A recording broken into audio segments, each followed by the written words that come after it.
Welcome to the Bobby Couto Show, where we dive into the fascinating world of human experiences and excellence. With special guests, real-life anecdotes, and thought-provoking discussions. Get ready to unlock and tap into your absolute potential with your host, manifestation coach, Bobby Couto. Jody, are we live? We are live. We are live. Ladies and gentlemen, welcome April Livecast, episode number 3. My co-host today, Mr. David Sousa.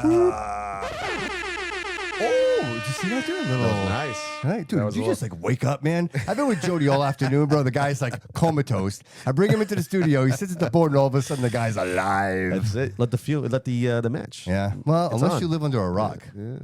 Collin Dias in the studio tonight. Bobby, thank you for having me. Come on, bro. Thank Appreciate you being here. You know, listen, this isn't your first time. So my second. this is like your second time here. So we're not even going to get into the formalities. I appreciate you coming in. You're a busy guy. There's a lot going on in the city, right? I mean, seriously, between everything you do in your personal life and then obviously your selfless work that you do with the school committee, that in itself has been quite the conversation. I ran into Kevin the other day. Yeah, he was so excited. I'm like, Kevin, how you doing? I haven't seen you in a minute. He's like, oh, I'm doing great. He goes, guess where I'm going? I said, where? He goes, Disney. I'm like, oh, good for you, man. I think you had a good time. Yeah, Good that's time. all. He was really excited about it. You don't see Kevin very excited very often, and he was very excited, he's a which pretty is serious awesome. guy. Yeah, I like Kevin. He's a great guy. Hey, what are you doing? What's up? A bit busy, bro. A lot Yeah? of work. A lot of Yeah? work. You know, I Busy want to talk season. about something real quick. Look, sponsors of the show, Troy City Mortgage, David Pereira. Give him a call, 508-207-5864. David, thank you for your sponsorship. Pinnacle Painting, right? Yep. I want to bring this up real quick, and Colin, we're going to get into some down and dirty stuff, but I want to talk about something. We were talking earlier, Yeah. and I thought it was only fair, and this is a hard conversation to have, and I think that this is the perfect place to do it, because how do you get to people? And this is it. Ready? The statement is this. What are you willing to pay for good quality service, right? So we're sitting down today, and you're looking at me going, bro, I price out these jobs, and these people come back at me going, how much do you want to do the work? Yeah. And so, I mean, let's talk a little bit about that. I think the argument here is always the same. It's you get what you pay for, right? Yes, absolutely. So you're in the painting world. Yeah. Explain. So typically what ends up happening is that a lot of customers call me usually to fix other painters' work. And that's what I get a lot of. So when a customer calls me and it's first time, they never used anybody, so this is their first company they're speaking to. When I give a price, maybe because they don't hire people within my trade very often, so they're shocked with the price. What do you do? I'm a painter. Okay. I have my own painting business. Oh, nice. And so I think when they hear the number, they already go into it with a specific number in mind. Sometimes it's not realistic. You know, sometimes a lot of people don't understand the costs of running a business, right? You have a crew to got to take care of. You have insurances, and you got to pay Uncle Sam. And when it's all said and done, I mean, whatever's left over is what I have left over to live on. And so sometimes I can lose money on a job. You know what I mean? But my approach on every job is to do the work the correct way. Mhm. You walk in, you do the job, customer pays you, you get exactly what you pay for. Right. Now that also goes for those that charge a lower amount. Yeah, You get what you pay for. But you I know what think I think it's easy to say that people expect half of what you charge. Would you say that's a fair thing? Like, Yeah, So if you're going to yeah, charge, yeah. if somebody says to you, "Hey, I need a room painted, 8 by 10 room painted, 8-foot ceilings, whatever it is," I think in their mind they're like, "Oh, that should be about $300 to $400, right?" Yeah. And then you're coming back going, "Hey, that's like $800, Like $800, right?" $900, So yeah. so at the end of the day, like, what is the justification for that? Like, that's where I'm trying to get here. Like, if you had to tell somebody, this is why this costs this money, right? Like, Yeah, I mean, I would say it's the quality that we provide. My prices reflect what I guarantee. So I know what's out there. I know what a lot of companies are doing. I know what I'm doing. I know what we do at Pinnacle. We go in. We do everything step by step. There's a process. There's a system to it. We make sure we don't cut corners. And, a lot of the things that people call me for is that, how clean a lot of the work is. Sometimes they might hire somebody. It's a little rough over here, a little rough over there, or, there's a little hole in the molding. And I didn't do it. It was already there. We didn't discuss it. But, you see a few of those, you patch it up, you clean it up a little bit. I don't know if they have these for painters, but I know like a few plumbers. I know there's like a national, state, and national code they have to follow. Do you have to do the? No. So in my space, you really don't need much other than capital, really. I mean, of course, you should have some years insurance, years in the business. So you have to know the business a little bit. You know, you have to be, dude, people don't even ask. you know, People no, don't even ask. Hey, do you no. have insurance? Yeah. Like, They don't. right? They don't. They Because don't. you think I it's can't just painting. remember. It's just painting. You know what Yeah, I mean? I can't What's remember the the danger? time. What's the danger? The next thing you know, you got Yeah. a can of paint on your pool table. Very true. You know what I'm saying? Yeah. The last time, I mean, I can't even remember True the last story. time. True story. True story. I can't remember the last time I even had somebody ask me for my insurance. We have Yeah. it. We have a Of course. policy. We take care of ourselves. Obviously, if we were going to make a mistake, Yeah. you know, our biggest thing is cleanness, neatness, and you know, and if we do make an error, a customer has never paid for something or any errors that I've created. Right. We're upfront. We're honest. You know what I mean? We tell you, okay, this is what you're going to get for this. You know, this is what to expect. Yeah. It's hard when a customer says, "Oh, I just need paint in the walls, just a quick one." Right. It's hard for me. Right, I have a hard time with Right. that because Like that's not if my I own level some of property work. and I'm like, yeah, I need a couple of walls painted in this apartment. I want Yeah, to rent it yeah. out. I'm not looking for you to Picasso the room. I'm just looking for you to throw paint on the walls. But the problem, yeah, exactly. But the problem is, and maybe it is a problem for me, but it's a good problem, I think, Mhm. is I'm a very particular type of person when I paint. Yeah. I take pride in what I do. Certain Sure. procedures you have to Oh, follow to do it. 100%. Like Right. my clean lines, I take pride in that. Like Yeah. people hire me specifically for that reason. Yeah. You know, because it's how our work looks like when they're all said and done. The Sure. trim, I can't see if I see an error, I got to fix it. Even Sure. if it's something small and a lot of painters, but you know what? Yeah. They're never going to see that. I know it's there. Right. And that kills me because if I miss it purposely Mhm. and then they point it out somewhere down the road and they said, hey, you missed a spot and I knew about it, Well, it's professionalism. So How then, you have so to then have maybe it. you should be running the city. I think maybe we need some more of that mindset here because I think, quite frankly, the city's been painted so many times and now everything's peeling, It's and you terrible. see and you It's finally terrible. see the results of I think that. that's a very good way of putting it. Right? Yeah, You know what I mean? yeah. Like I don't want to be the doom and gloom guy. Somebody Yeah. called me out, Bob. I think his name is Bob Barboza. Barboza? Have you seen him? He's commenting everywhere. Oh, yeah. Yeah, he's got a lot of comments. And the truth is, like, he actually's like, oh, all you guys do is complain. And it's I hate to think that that's the case, Yeah. but really, like, what else are we going to talk about? Like, I mean, so you- if that's what you're seeing, Yeah, right, It's right. every day you're I driving hope by Bob, the same. if he's on, call in, Bob. Yeah. I'd love to talk to you. You're seeing the same dilapidated buildings. Just yesterday, my daughter was with me. We went Yeah. by off Bay Street. There's a building, the old like flea market. Those buildings over there Yeah, next yeah, to Dunkin' yeah. Donuts, Yeah. Globe Street. Yeah. And I drove by, and it's like it's a big building. Mm-hmm. It's just sitting there. It's fenced off, and it's falling apart. It looks like we're in like I don't know, like down. You know, I don't know. It looks like a war zone. Well, I It think, looks so bad. you know, I said it a few times, and I think Well, it, I don't I think it understand. applies now, and that is the question is always this: is it bad enough yet? Right? Because people Apparently not. people will tolerate it until it's so bad that they can no longer tolerate it. Yeah, Right? but isn't that when it's so bad? It's when it's kind of late. Right, where you would hope that there are people like Collin that stand up and rise above the corruption, above the complacency. Absolutely. Right, and that's what this has become. This look, I realize that there are bad people in the world. Like Sure. we can't excuse that that's the case. But I think a lot of We what's need 'em. happening around us is just complacency. I think everybody believes it's somebody else's responsibility and nobody's following through. You know what I mean? And I think we just keep promoting the same people over and over again. And not to bring it up, but the former police department is a perfect example of dysfunction.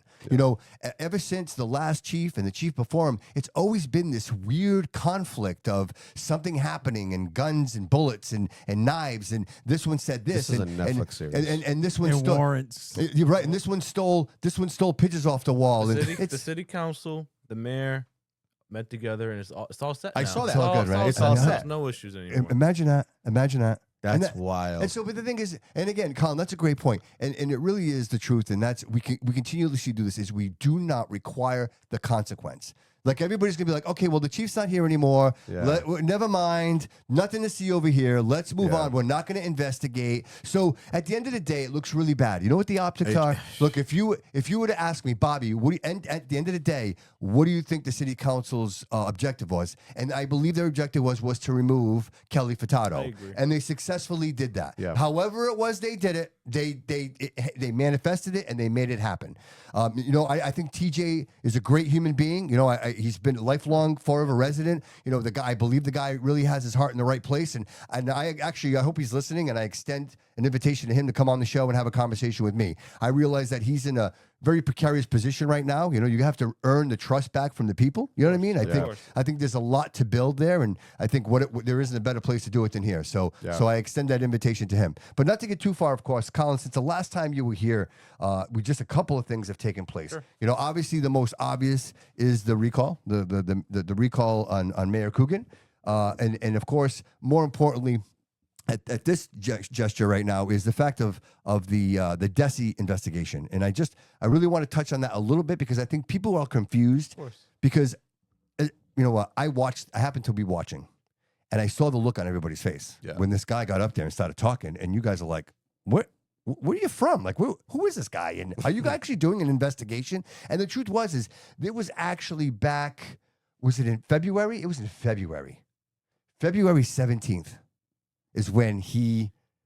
Yeah, if you want me to jump in. Yeah, please. You mind? Yeah, of course. Yeah. I mean, so this Desi investigation. Get that mic a little closer to you. Of course. So this Desi investigation. At first, I think the word investigation is being used by the mayor, is being used by some individuals to kind of prop this up to be and make it into something bigger than what it is. Okay. So just for example, what Desi does is, and it's pretty commonplace across the Commonwealth, they do these inquiries, they do these reviews.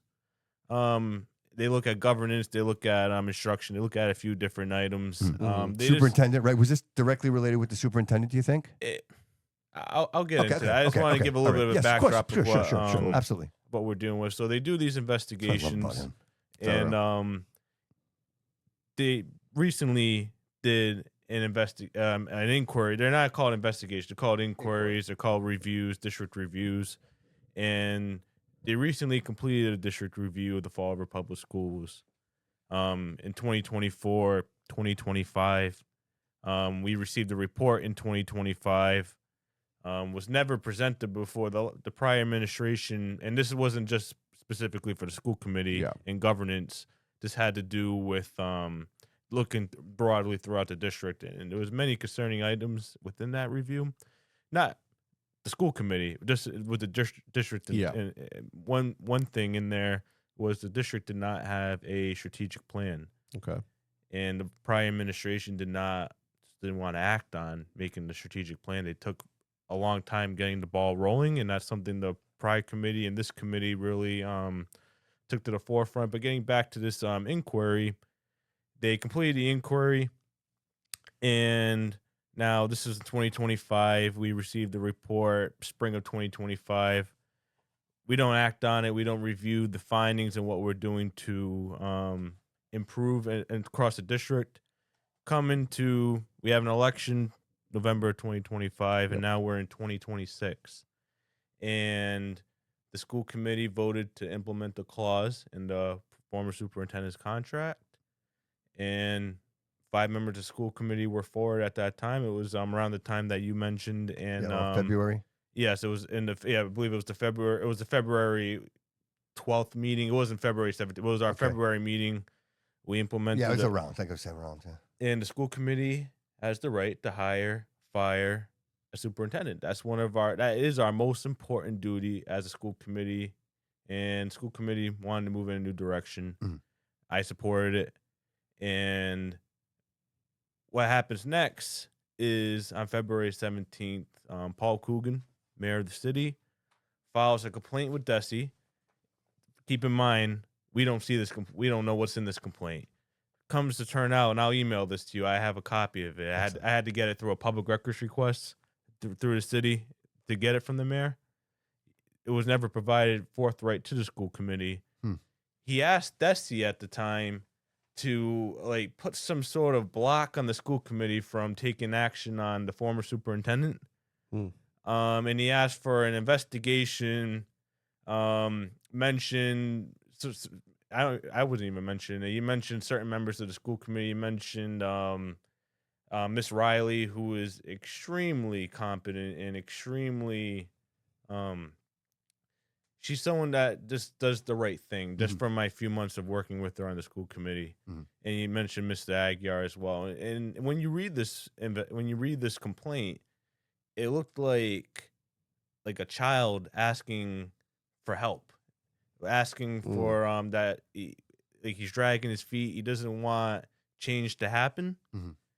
And so he tried using every single lever that he could to stop it. The Desi didn't do anything with that. What they did do was open up a follow-up review inquiry looking into specifically governance, the relationship between the school committee and the superintendent. I believe this is what this is focused on. That in itself is common. It's what Desi does. However, what is uncommon is the fact that they acted on the mayor's complaint, which really focused around the fact that he just didn't agree with the vote, and he, in my opinion, defamed certain members of the committee, saying that there was ulterior motives when there wasn't. And if you listen to Desi, there's a board. So you have the commissioner, Pedro Martinez, who himself was fired without cause from Chicago. You have Desi Commissioner Pedro Martinez, who agrees to open this. In either the March or their March meeting, their Desi meeting, their board of directors grilled the commissioner, grilled that commissioner, asking, why are you opening this up on the school committee? We have to make sure they're a democratically elected body. We need to make sure we're staying in our lane. So now we're taking away resources. So Desi's doing this inquiry, and we're taking away time from IT, time from our administrators who should be working on student achievement, making sure our test scores are higher, and helping students, because Paul Coogan didn't get his way, and Paul Coogan wants to obstruct the school committee.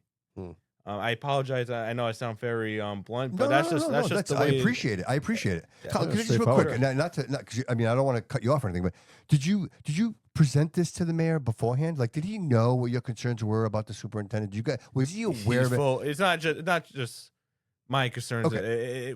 Again, 5 members voted for this. Yes. So he was. I believe he was very well aware of what our concerns were. I lead into my question. My question being this: so why wouldn't he approach you and be like, "Hey guys, let's talk about this. What can we work out here?" Right? Even if it is an executive council, whatever it is, to say, "Hey, these are some real serious," because you guys have some serious concerns, rightfully so. I think, and again, this is my opinion. Yep. The public should not. This mayor, Paul Coogan, does not want to work hand in hand, offer olive branches. He wants it his way or the highway. There was no attempt by him to try and work this out. And in fact, I believe this committee and members of this committee and in the past have really had patience. I'll speak for myself. I had no intention of going into the year of switching superintendents. I wanted to see if it's going to work out first.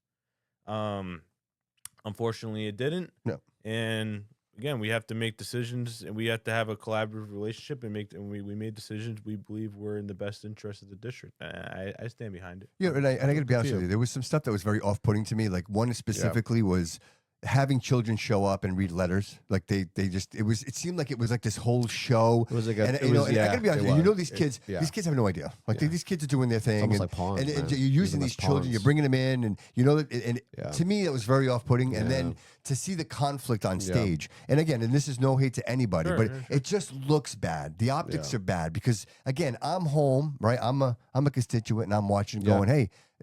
What are we talking about today? How are we making this better for the kids? And it seems like it's this real serious conflict. Like it's gotten to the point where no one, it's him and then you guys. Yeah, like it seems like he has a beef with you guys. It's almost like there's almost a dislike.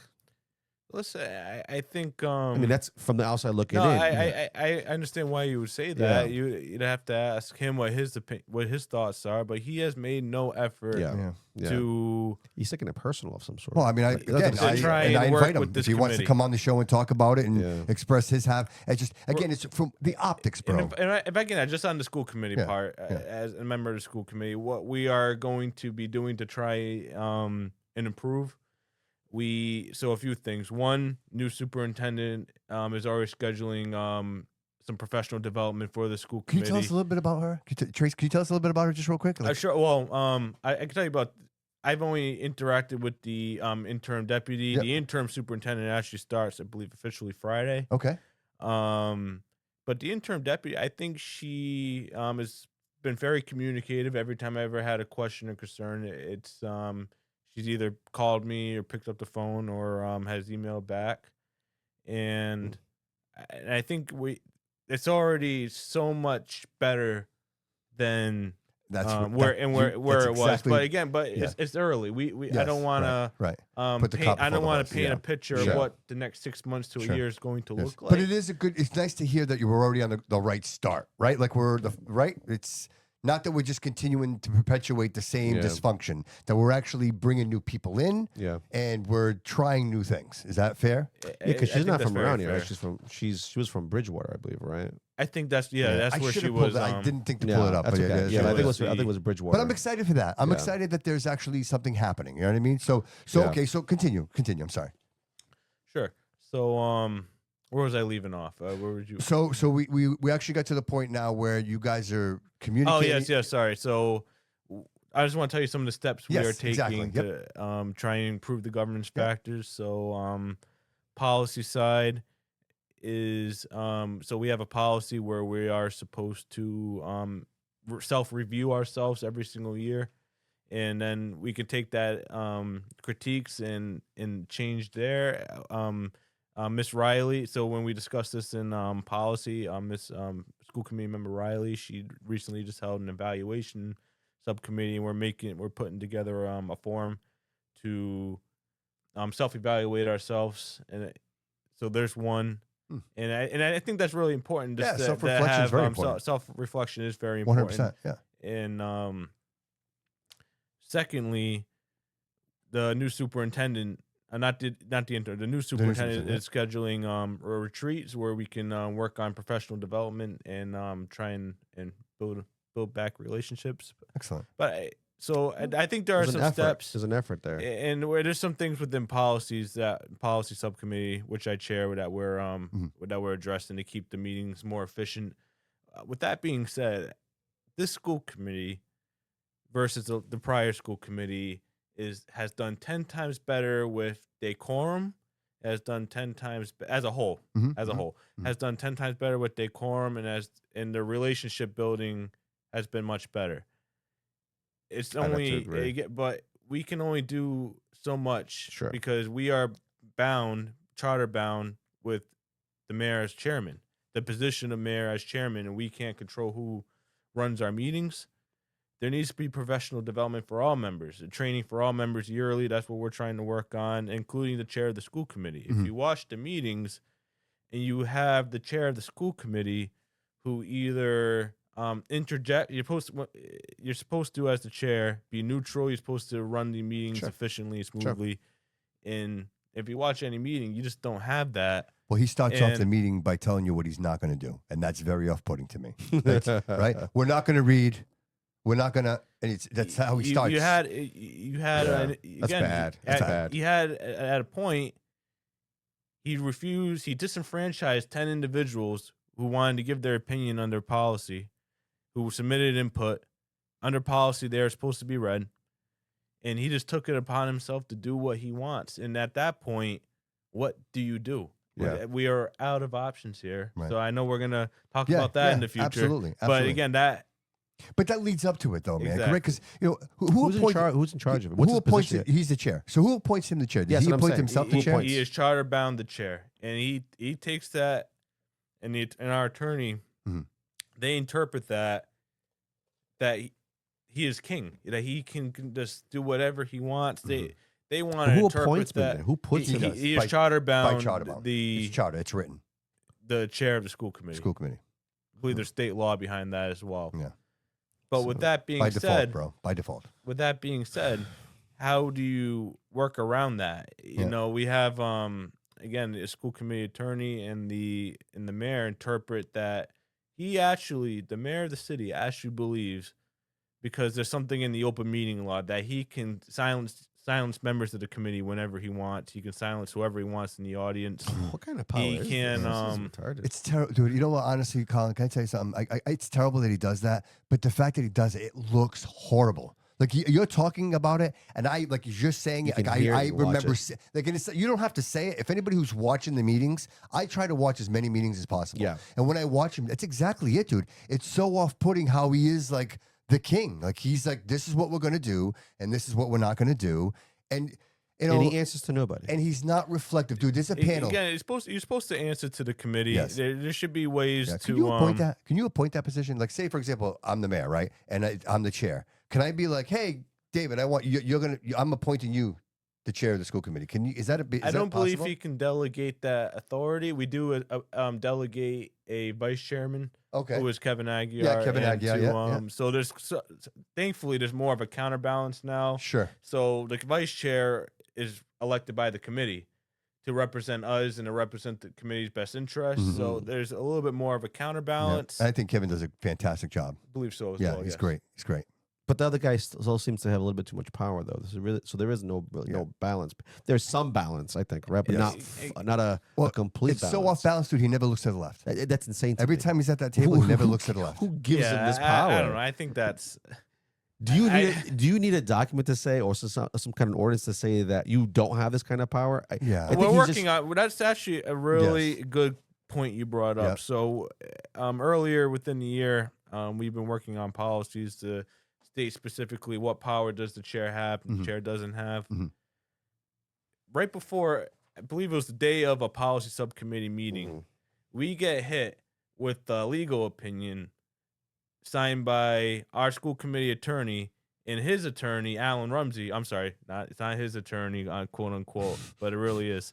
But the corporation counsel, the city attorney, Terrible, dude. stating Worst optics on the planet. trying to strike down some of our ideas to fix to kind of put checks and balances on him and what he can do and what he can appoint. They're trying to state, so the charter says the mayor appoints members to subcommittees. Okay, so we want to put in a policy that states, yeah, you can appoint. That's what the charter says. You have to get school committee approval, like confirmation. Majority. They're trying to fight that. Of course. There's something so simple. Yeah, this is right. And the reason why would you fight that? and I'll tell you why. And because control goes at the door. Because the last time we had a superintendent search in June of 2024, the mayor appointed all the members without a vote of the school committee, and he appointed members of the school department, who principals, our CFO, who would be under the whoever the superintendent is. So you basically get to pick your own boss. So if I'm the principal of Stone School, or of any school, and I'm on a panel where I get to select individuals to forward to the school committee of who my boss can be. I don't think that's the way it should have been done. You should have had more. You should have had more community input. You should have had more community stakeholders. Yeah. It's like leaving the door slightly open. I believe Right? that. Let's leave it Of course. open, right? Just a little bit. Just a little bit. Just a little but bit. because at the end of the day, there's no reason for it. There's no reason. It should be so Just transparent. a Like little even bit. with I think with the police chief, like that's an easy one. Yeah. You look, find 3, and then let the city council vote on which of the 3 that I goes agree. in. I mean, I think make it so that everybody has a vote. You know what I mean? Right. And some of the again, you had it's a lot of power. Tracy Curley, you had Anna Riley, who's now a school committee member. You had Liz Legault, who is now our interim deputy superintendent. Yeah. I think you had David Thompson. I forgot where. I think he's from Randolph Public Schools. I could be wrong on there. Mhm. But and then the rest is history there. Right. But that just bringing it back, that's the reason why they're fighting so hard to keep that power and to keep the control. They want control. And again, we have 4 to 5 members of the committee. We have 5 members of the committee who I believe really want to do the right thing and going to keep the meetings efficient and focus on what we need to do is focus on the students, being a voice for parents, raising our student achievement. We have very low test scores, so that's going to be first thing that now that we're finally finalized and we're getting a team together. That's the first thing we're going to work on with our strategic plan. Yeah. Do you guys have any input on the curriculum? Is there any input on that? Or we do you, yeah. No, we have. Because I'd be like, so I'll ask the fun question. Is it true that they no longer teach cursive? Is that something that's been removed from the curriculum? I believe they brought it back. Oh, really? Because that bothers me. It was gone for a while. Yeah. I believe they brought it back. Oh, your daughter doesn't do it? No within certain grades. I don't know. She's already in it's 6th not, grade. Yeah. I don't believe it's When she was in elementary, they didn't teach it. No kidding. Well, at least that wasn't part. Yeah, we didn't have to do it. Yeah, she went to green public school. schools. Oh, okay. Yeah. I'll find out Yeah, where man, 'cause they. it just I did didn't it to know me, they did bring it because back. you want to know why? To me. It seems Something important to me, yeah, bro. it's something is, and I've told my daughter this, Yeah. and I keep looking at her penmanship, and I'm like, I'm a guy, and by the 6th grade, all guys have bad handwriting, right? Yeah. You have to decide chicken type, but you were graded on them, so like you had very good handwriting. At least I did. I think they stopped cursive when I was in like elementary, and they finally brought it back because there's been so much like there's been so much like parent just think it support, matters, right? Anything that matters, graded dude, on is that. written. You know what I mean? In cursive. You know what I mean? And The it's so funny Constitution's because in when cursive. you do cursive, it's so different. You have to like try a little harder. You have to know how to connect and make it nice and looking neat and you can something you can read. Yeah. You took a skill that's been people have been learning for years. Yeah, right. You took it away because you thought it wasn't important. Sure. Because we just all have to do is sign a check once in a while, or everything's all digital. I get it. Yes. But writing does something. It unlocks a part of your brain to be a little bit neater. Sure. A little bit. You know what I'm saying? A little bit more organized because you have to be to write good cursive, and you got graded on it too. That's how I was when I was younger. But then these kids ain't do shit. Diamond's going to be when is that officially? When are they opening the new It Diamond? was this Soon. September. Yeah, so So I mean, you really think about that. Like that changes everything, right? Because niece now is to in have there. the capacity, right? Like now you're going to have more capacity. You're more trades, right? More. And I think to myself, it's more and more important to prepare these younger children for that opportunity, right? To go to a school like that. I mean, I will tell you, very disappointed with the raffle. I wish that didn't. And that happened also. Well, I agree. I Nothing agree. against But anybody. Like congratulations if you won, but that was a Diamond's decision. That was more Healy's decision. Yeah, right. Yeah, because it was all the schools. Yeah, which is it just bums me out because there are a lot of kids that really really want to do that with their lives, and again, if somebody's into content like a creation, then why would you send them to a trade school? You know what I mean? I believe I don't want to interrupt, No, of but course, I'm very because I've looked into this a lot. It's if I believe the way at least this happens on the public school side is for our CTE program. It's if there's like a wait list in the shop, then the raffle kicks in. It's not automatic. So it's not automatic. I mean, Diamond is gonna have a raffle. Yeah, right. But because of the obviously but the it's not an population. automatic. The raffle's not an automatic thing. But again, I don't agree with the concept, even though they do have a weighted raffle as well. So you get more of a chance based off if a district wants that. And I support it for our CTE program. Because we had to make a choice. Sure. I supported a weighted raffle because then you can factor in disciplined attendance, which I think you should. It should be included in having a say. I think so too. I think is that already in effect? The raffle's you already shouldn't waste in effect. anybody's time. There it is. Don't waste anybody's time, right? Because you're taking an opportunity from someone at the critical time in their life. Collin, do you have a we're getting corrected. It is a lottery. If we're saying raffle, it is a lottery. Lottery. My bad. Lottery, raffle.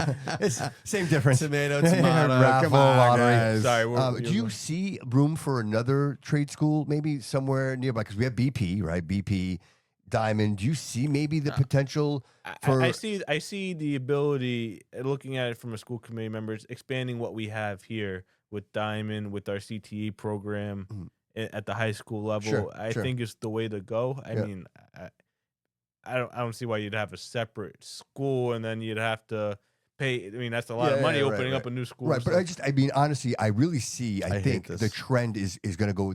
I think people. In general, yeah. In general, you've got the ebb and lows, right? And I think liberal arts is no longer the answer, right? Going to Harvard and getting an MBA and like being like, okay, now what do I do, right? To answer your question, I see Diamond and I see our vocational programs at the Fall River Public Schools expanding. Yes. That'd be great, Definitely, dude. And I think we should, and Yeah. again, so much that you don't need these other situations because, again, I think if children are engaged in school, I think it changes everything in their lives. Yeah. I know you cannot force parents to get involved, but I think the more a child is into their education, involved in their classmates and Yeah. the things that are happening, the less likely and the more involved they are in their own personal education. And I think if we foster that, if we make it cool again, right? Like, dude, I tell you what, when I was in high school, it was cool to be in high school. Like the people that were in high school with me were playing, like we're Yeah. potentially going to play professional sports. So like you couldn't go to a hilltop because, dude, the place was packed. Yeah. Like people were standing up everywhere to watch,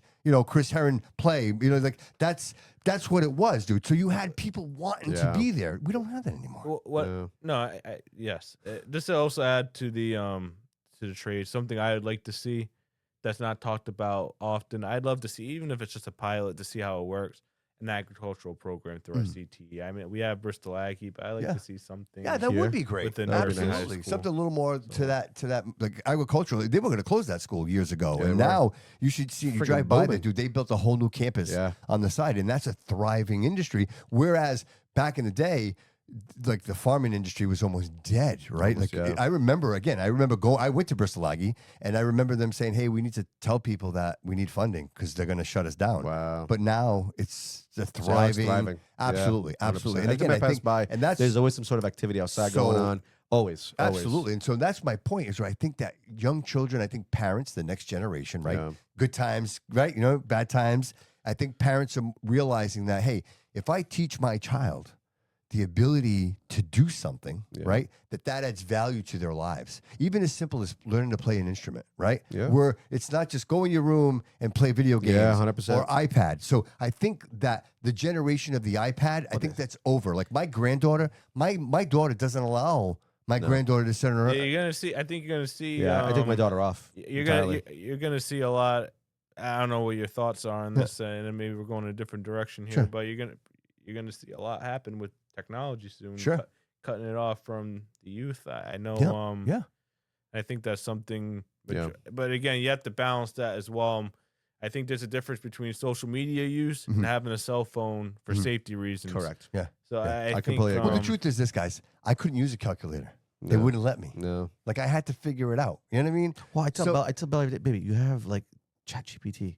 Yeah, Right. but even still, let's just But, say but that- even that, like, you have that. You have tools. You have things you can look Yes, up. but- We didn't have any of But that. even that, I say to myself, does that dumb them down? Okay. I think the studies say yes. Sure. Yeah. Here's a funny example. Like, say we're back in the 90s, right? We're early 90s, okay? And we're all hanging out, the four of us, right?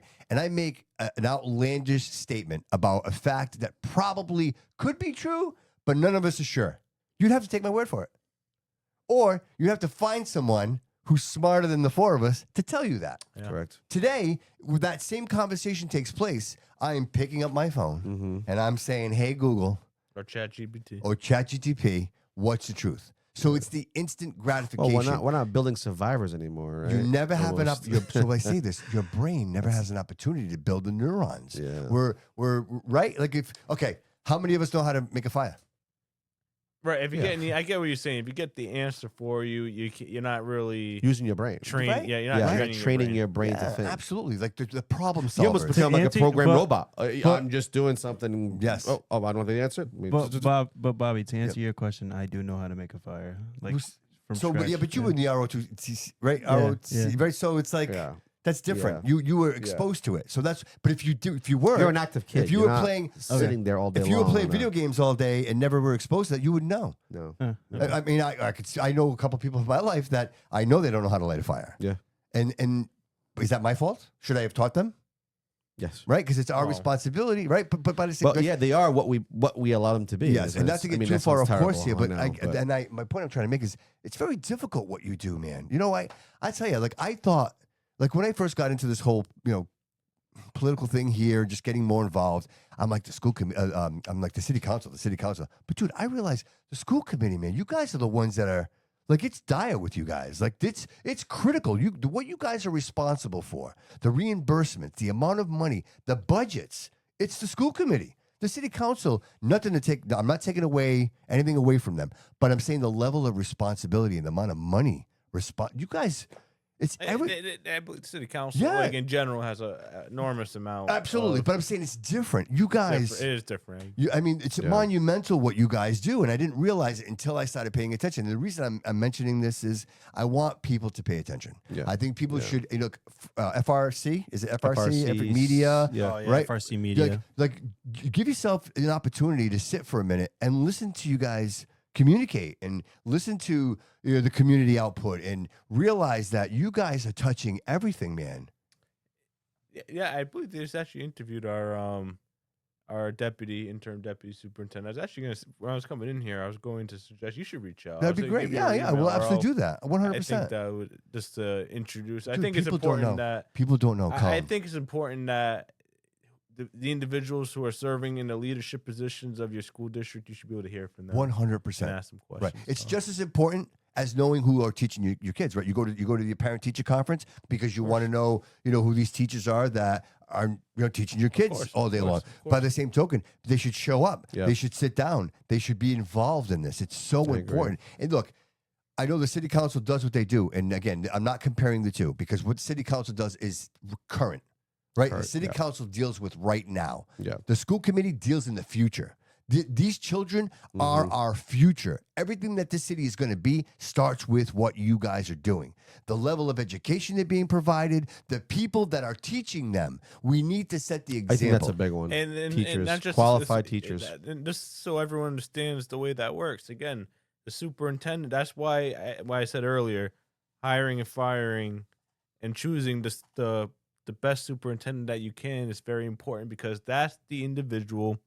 And the assistants, those are the individuals who oversee the day-to-day and make those decisions. We're an oversight body. So, but again, that's our most important position. Yeah, that's true. So I can see that. So that's why, and so I think that's, again, just speaking for myself, that's why it's important that we set ourselves up for the future. Absolutely. Absolutely. And I think if people were With paying attention, experience, if people were paying attention to that, I think they would have realized it. Because look, at Optic, there was a lot of stuff going back and forth. Of People course, saying a lot of things, right? And you know what? Everybody clips out the bad stuff. Yeah. Right. So if you looked on Instagram and Facebook, what they were clipping were those moments of just the ugly moments, right? Yeah. But with no context at either end. So, it just seemed to me like every time we got close to something, the answers, it was like, okay, we're going into executive session. I'm like, what? Geez. What?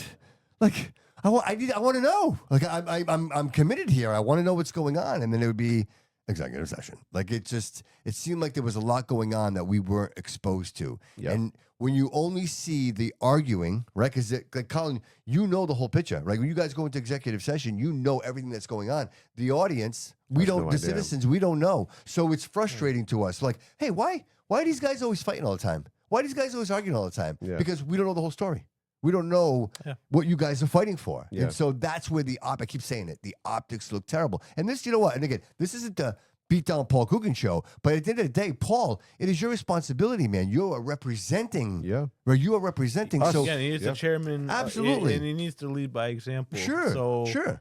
And again, I think the committee wants to bring the temperature down. Amen. Speaking for myself, but But what are we gonna do if we're getting hit with either a complaint or we're getting hit with whatever, or it's just like a side comment or just like a gotcha? I know we talked about gotcha before the show again, but we're hit with gotcha, and the stuff behind the scenes as well, not allowing things on the agenda.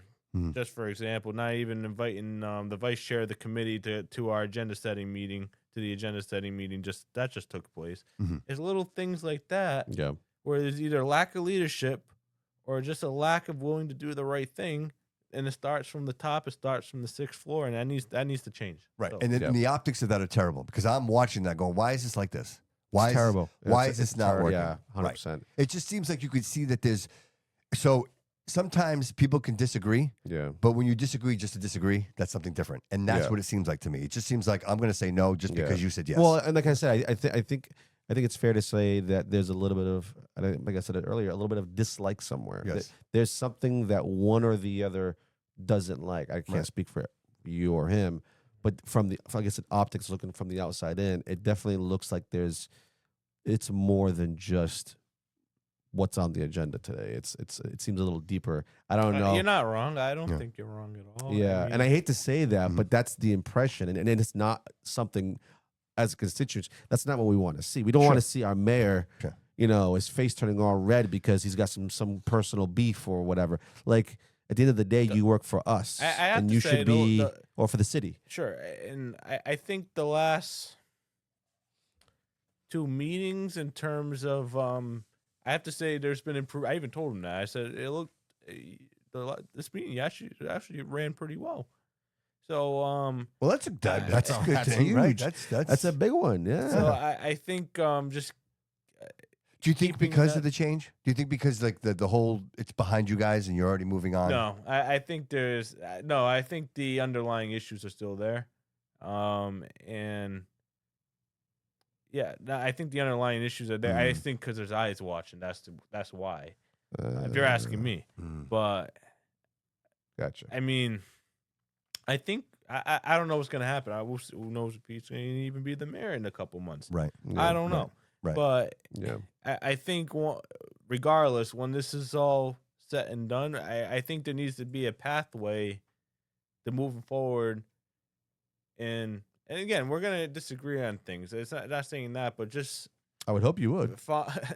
Right. I hope you would. I think just moving forward in a way that the policies are followed, systems are followed, and we're just we're all in our individual capacity doing what we believe is right. Right. And I agree with that. And I think it's never wrong to want answers, right? Like if I'm saying, hey Absolutely man, not. can we take a look at this? And you're like, no. No. And I'm like, what? Why not? And you're like, Yeah. because I said so. Yeah. That to me is very off-putting. And so not to like bring it back up again, it's like we keep resurrecting this, but the situation with the chief, the whole veto thing, and like there were just certain moments that caught my attention. You I know, love to talk about that. I have so many on the school side. You can't really, but We're- I love and to. yes, and we're going, and we are Okay. going there, Yeah, we're right? going And there. this is where we're headed. Because to me, again, you know, I know a couple people reached out to me like, "Hey, look, the recall with Coogan. Yeah. What do you think?" And you know, and to me, I was kind of like just standoffish because I say to myself, "Look, I would rather find the next guy, like who, or the next lady, like who will be the next mayor of the city? Who is that person, right? Because I would love to find them right now, and I want to prop them up, and I want to be like, hey, you're the next mayor. I want to support you. I want to give you all the fuel you I need think you've been doing that. to make this happen. You know what I mean? So, but at the end of the day, there's certain things happen to me, and I'm like, wow, did he just do that? Did he just say that? And that's the point. And again, I think that's just a glimpse of if we're going to deal with this for 2 years, Wow. it's going to cause much turmoil in the city that I don't think the city needs. The city needs to prepare for the future, prepare long term. Either I'm undecided on this, but if we go through a city manager or if we just clean out government, clean out and just go in a way that. He's right. You have to clean it out. You gotta clean it out. You need to clean it out. And again, I'm not saying you have to systematically clean out everyone, but No, but there's positions. Yes, there's there are certain- elements that have to be. Yeah, that have to be. Yes. But I think- we have to prepare for that at some point. But again, the thing with versus a recall election versus a special election versus just a normal city election with a recall, the focus is on the anti-establishment, where you can run a candidate that can implement change from day one. If we go through the process again, the mayor said it's his last term running. That's the case. It was okay. What if you get a Mark Costa? I don't know if you know who that is, or a Cal Fiola. Yeah. But they're gonna be very similar to Paul Coogan in terms of policy, but it's a fresh face. So you might see you're just gonna recycle over and over and over again. You see higher turnout with the special election versus a normal election, and again, looking at what has taken place just in the last few months. It's been so You much. have again, I know it was a rare snowstorm, but it was grossly mishandled. The mayor went on and said it was handled perfectly. Yeah. Come on. Yeah. Come on, buddy. You have again. You have the again. That we was just, it right there, bro. You we missed it, just Jody. discussed- Yeah, you missed the mo. Yeah. You missed it, Jody. We just discussed. Almost. Again, we just discussed this, but again, you have a mayor who is trying to obstruct the school committee. Yep. From trying to move the district forward. That's so wild. You have a mayor who was dragging his feet to open up an independent investigation. Then all of a sudden, the city council, and I respect the city council president very much. But again, I think he dropped the ball here. I think they gave in too much, and like you said before, this wasn't about the systems. It was about Kelly Furtado. Why wouldn't you see it through? And my issue with this, so I have two. I have two issues with 100%. this. I have two issues. So the first, the city council pushed for an independent review. You're going to have posts looking at this, but they're only going to look at it from an officer certify or decertify. And if you want to look at changing the systems there, and I respect the acting police chief. I think he wants to do the right thing. I agree. I don't see anything there. However, it's important that you have someone from the outside with a fresh set of eyes to look at the situation. Yeah. And this happens a lot. So you can have someone come in, look at the entire situation, and then make findings and make recommendations on how to change. So saying your search warrants have to go through they have to go through a portal so you know when to return them, or to apply for one that if it's a sensitive issue, if they're going after the former police chief, which what she did, what that police department did. You have to follow certain checks and balances. Agreed. You have to follow. Again, you have to have a fresh set of eyes look at it. I agree. Because this is bigger than just a warrant, guys. Because look, the fact that there was even a warrant, somebody signed the warrant. Maybe there's so much going on here. So much going on. And so, to your point, and Collin, and I feel the same way you do. The police, and from trusted sources that I've talked to, the police chief, Kelly Furtado, former police chief, told Michelle Dion that they thought it was Paul Garvin. That's why they applied for the warrant. And I believe them. I believe that. So just right there, it looks like it's you're bringing your personal gripe, and you're weaponizing the process. Again, that shouldn't happen. And that should not happen in the with, city of Fall River with no consequence. Yeah. So let's say it was the former police chief. Okay, what now? No. Nothing. Nothing. It wasn't. But what happens? You're gonna place the city, and you pursue some charges. You're gonna set up the city for litigation, Right. big time. Yeah. Right. There's no win here. No, there isn't. But I think we should know. Yeah. Because that was a pure emotional just removing response. Kelly Furtado does not fix the problem. No. The fact that was even able to happen is the problem. The fact that that warrant was missing for over 30 days is a problem. Correct. The fact that it's nonchalant to do these warrants. So from what I understand, it's not just this warrant. So, and again, and I don't want to sound like I'm sticking up for the police department. I'm not. I'm just speaking facts. And the facts is they don't look. Transporting warrants back and forth is not like an everyday thing, right? So they wait till they get like a pile. And then they bring the pile. Yeah. It's kind of like that. It's not like anybody's like, hey, David, you're the warrant guy. So what do they do? Once a month? That's the problem. So it could be. It could be. And it's not that somebody's doing that maliciously. That doesn't sound very efficient, though. But to them, it's just it's a process. You see what I'm saying? That needs to be fixed. Yes, and I agreed. Just like the safes on the desks. Like people have their own safes. Yeah. Like the police department, they issued safes because obviously they're not always there. Like police officers work all night, and if they need to put evidence away, they have the safe. But there are other safes that are there, like their own personal safes. Like why do we have more than one safe on it? Like questions everywhere. And you know what? Yeah. I have faith in TJ, and I realize that he is on a mission. Like he's gonna try to do whatever he can. Whether or not he's successful, that's a different story. Yeah. But I think Collin. But going back, so the city council had that, from what they said in public meetings, they had that same exact viewpoint. There should be an independent inquiry just for that reason, just to see how you can improve the systems. Because the post is limited in scope. They're not going to give you findings and recommendations and how to improve your policies. Right. So you're the city council, you're the city council president, you're meeting with the acting police chief and the mayor. So apparently in the city's press release that they did, that trio press release, they put out that they initiated and completed a secondary review of the initial investigation, a comprehensive review, I believe was the exact words. And so if you're the HR director, if you're Nick McElhaney, you're the HR director of the city of Fall River, you're in charge of investigating this. I'm not an HR director. Sure. However, it doesn't take an HR director to know when you investigate, you're interviewing witnesses, you're interviewing individuals who are in charge, you're reviewing policies, and then you're putting together a document which lists a summary and findings and what you found. So they stated to the city council that that's all being forwarded to posts. The recall did a public records request, and I think you had it up before. But in response, and it was 20 minutes from the time the records request was submitted, they responded.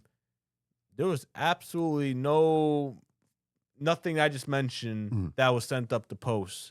And it was labeled documents sent to post from the investigation. I'm paraphrasing, but so now I have concerns. Did they really do an in-depth investigation, or did the city council get duped? I believe the city council got duped. Yeah. But the city council only got duped if they allowed themselves to get duped. We could say they got duped, but they have to allow it. And again, I get this. Like, I think everybody just wants to bury this and make it go away. Now it goes back to the fact is, as soon as the new acting police chief, again, I share your sentiments there. You see, like, certain members, they're opening up to him. So was it really just to get rid of Kelly Furtado, or is it really to look at underlying system? If I was on the council, I'd be pushing, like, at the beginning for that independent investigation. Yeah. But I wouldn't have stopped there, because it shouldn't have been just about her or just targeting her. It should have been looking at everything. Yes. Everything. Yeah, we're on the same whole page. department. You and I are on the same exact page. That's Because if they're doing this, it makes you wonder what else are they doing, right? It's the way it works. one word. Transparency. Yeah. Transparency. Yeah. You know, and the whole rigmarole with Mike Sylvia. We gotta be realistic. Dude, and we know that's never going to be full reporter, transparency. Mike Sylvia, he was requesting all kinds of information. Yeah, and he still is. I think he did a great job with this report. 100%. I think Mike did a great And you know job. what? If it wasn't for him, nobody would know this. Exactly. None of this would be out here if it wasn't for him. So shout out to Mike. Yeah. But he made requests, and then it was like, we're going to charge you $45, and it's $25, and you're going to wait 10 days, and you're going to, and it's back and forth. Oh, that's nothing. I get charged as a school committee member asking for certain records in the school department, $800. What? Appeal, and you go through the process of appealing, and the state rules in your favor. Yet they still go with the same answer, because we use attorneys. These attorneys, we don't even have a contract with these outside attorneys. We just use them, and we just and I think these attorneys, personally, I think they just want to enrich themselves because they could charge by the hour.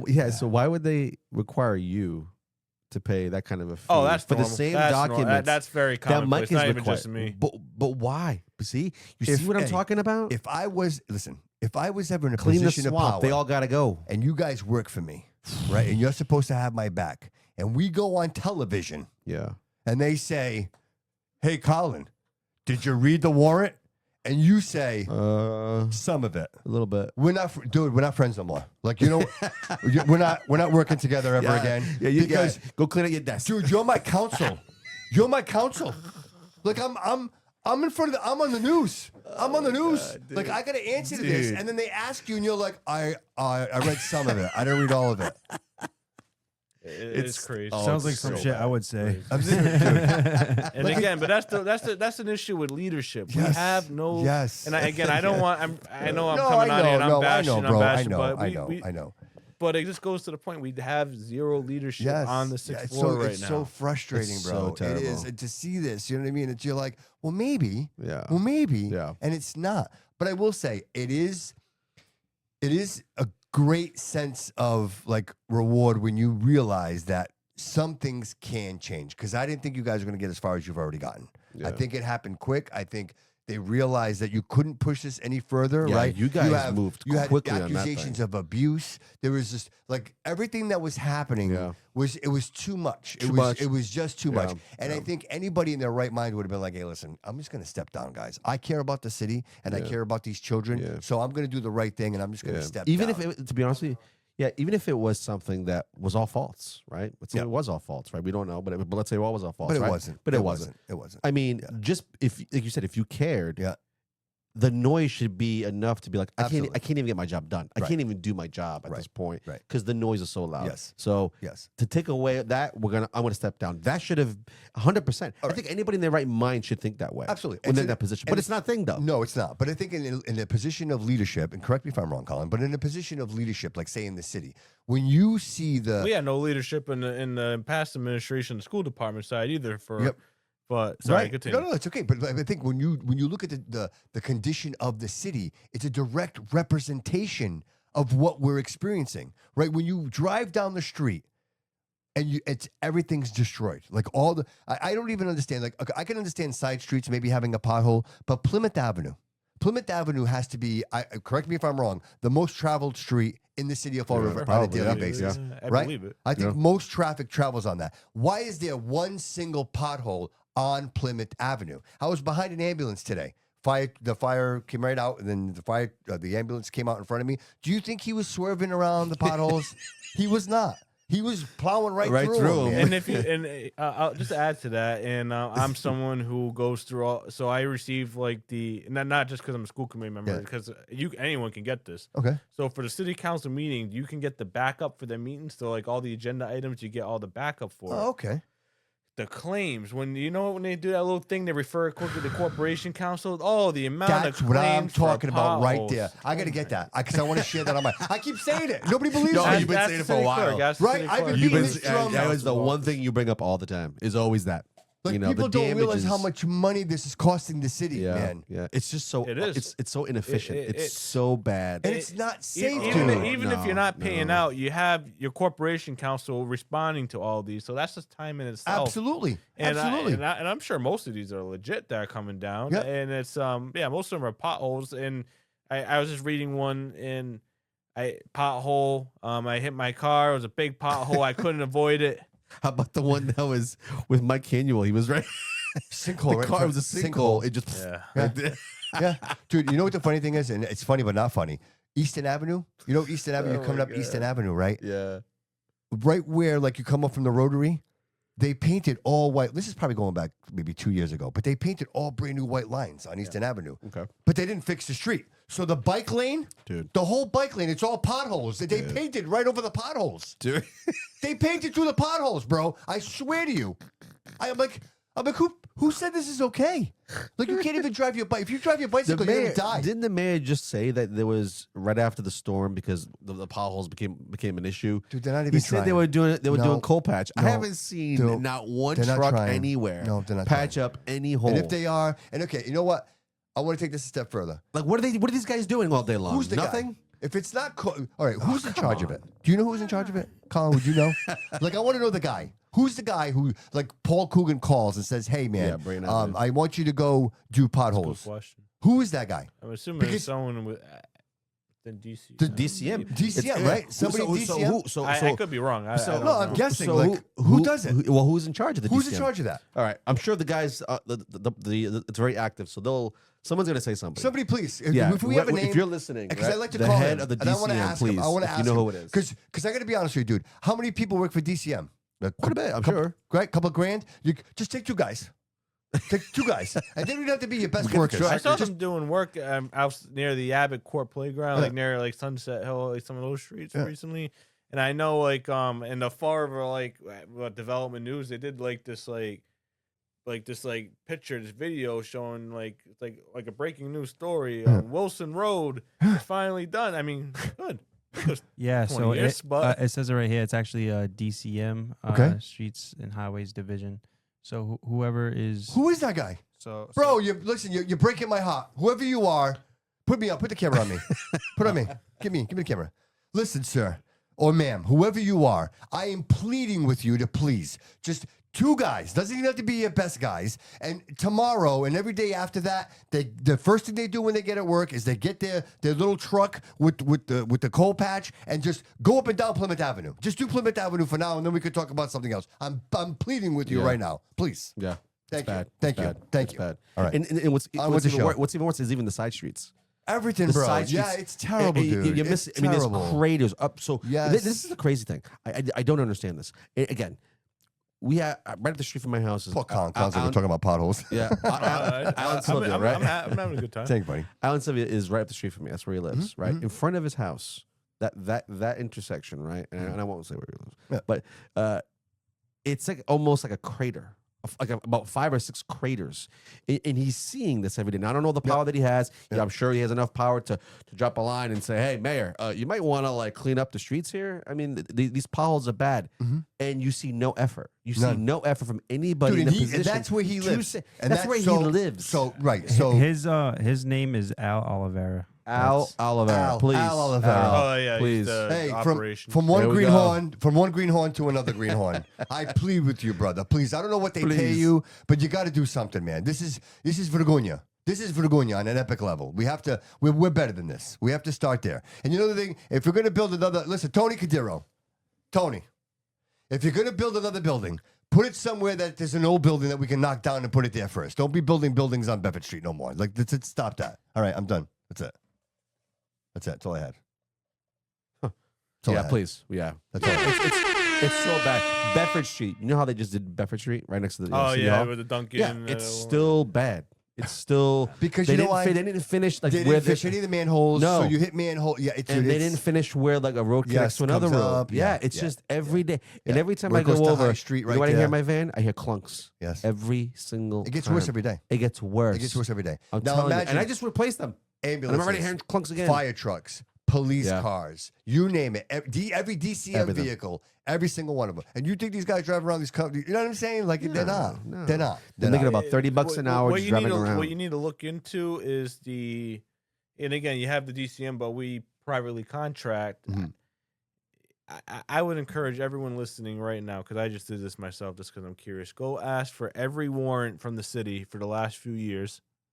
Warrant mean that it's a different thing. Like, so every month the school department does it in the city. They sign off on warrants. That's all the expenditures. Okay. So see who they're contracting with. See if they're following 30B bid law. See if they're picking the lowest bidder. See if they're picking their friend, someone they might know who Mhm. does it for a while. We have issues on the school department side with 30B that You know how you fix I all know. this? You find good people. That's how yeah, you yeah, fix and this. I think on the school side I think the new Yeah, administration is right? looking into That's what that. I'm saying. Like you find But- good people, dude. You don't have to worry about this shit. Yeah. When good people Yeah. do good things, dude, they're not trying to nickel and dime I agree. everything and and that's take everything away. and that's exactly on the school side. It's when we say when we hire, you hire a superintendent who Yep. can do Yeah. who Good can do people, it. man. Yeah. Good people that want this. They want to be a part of this. All right, we good? Yes. Anything else? All right, Colin. I want to get into the recall, and I'd like to get into the recall, and I want to talk about it because I don't think people understand exactly the process, what it actually means, and what are some of the options, right? So, for example, and I'm going to throw this out there, and I get credit for it. Okay. Okay. I get credit for it. So I was sitting talking to someone and the other day, and they said if the recall goes through, and I'll let you explain. I just want to. I'm going to tease this. When you go to vote for the recall, you have to write in a name. So you write that you want to recall the person, correct? Yeah, it would say if it goes to the ballot, we're jumping a few steps. Yeah, but that's fine. Yeah, it would be for the recall against Yeah. the recall, And then you have to pick write a somebody in. No, you would pick a candidate, or you could write someone in. You could or write you someone in. pick a candidate who would pull papers. Pull papers. Boomer Emerald could be the mayor. Or me. Or anyone, or but yeah. I mean, yeah, he was only 200 votes. Boomer shy. Emerald could be the mayor, and It- people be like, oh well, he's running for Senate. It doesn't matter. He can still run for Senate, and he could still be in as mayor. Mm. Interesting. I don't think you could serve both. Of those No. He has to pick. He has to pick. No, he has to But pick, yeah. but he can do both. Well, But yeah, he if could pick. there's an election, it will most likely be in August. If it were Boomer, he could he could run and then make a decision, and he could, if he wins, he could drop out. He would have to drop out of the Senate race. But, Yeah. Yeah, he would have to drop out, but he could be. But Interesting. I just wanted to throw that out there. Interesting. So, with that said, Collin, how does this all work, brother? Yeah. Sure. Break it down for us. So you have to get an affidavit, which has to be notarized. You have to have at least 10 signatures on there, notarized. So then that's not easy. You have to get everyone in a room, get the notary, and have them sign. And when we had it, there was pictures on social media. We had 14 people sign. And you'll see it when I don't want to get, the only thing I'm not going to give out is the date. It'll be next. I'll say next week. It's going to happen next week. Okay. We'll hand it in. So you have to get the affidavit.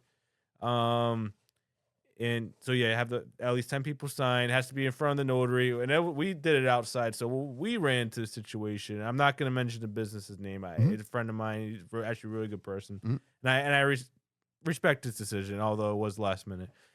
So we had a place originally that we were going to host the place to get the signatures. We had a lot of people on Facebook sign up, and the business feared originally agreed. However, about a week or two later, they had second thoughts. They were afraid of retribution.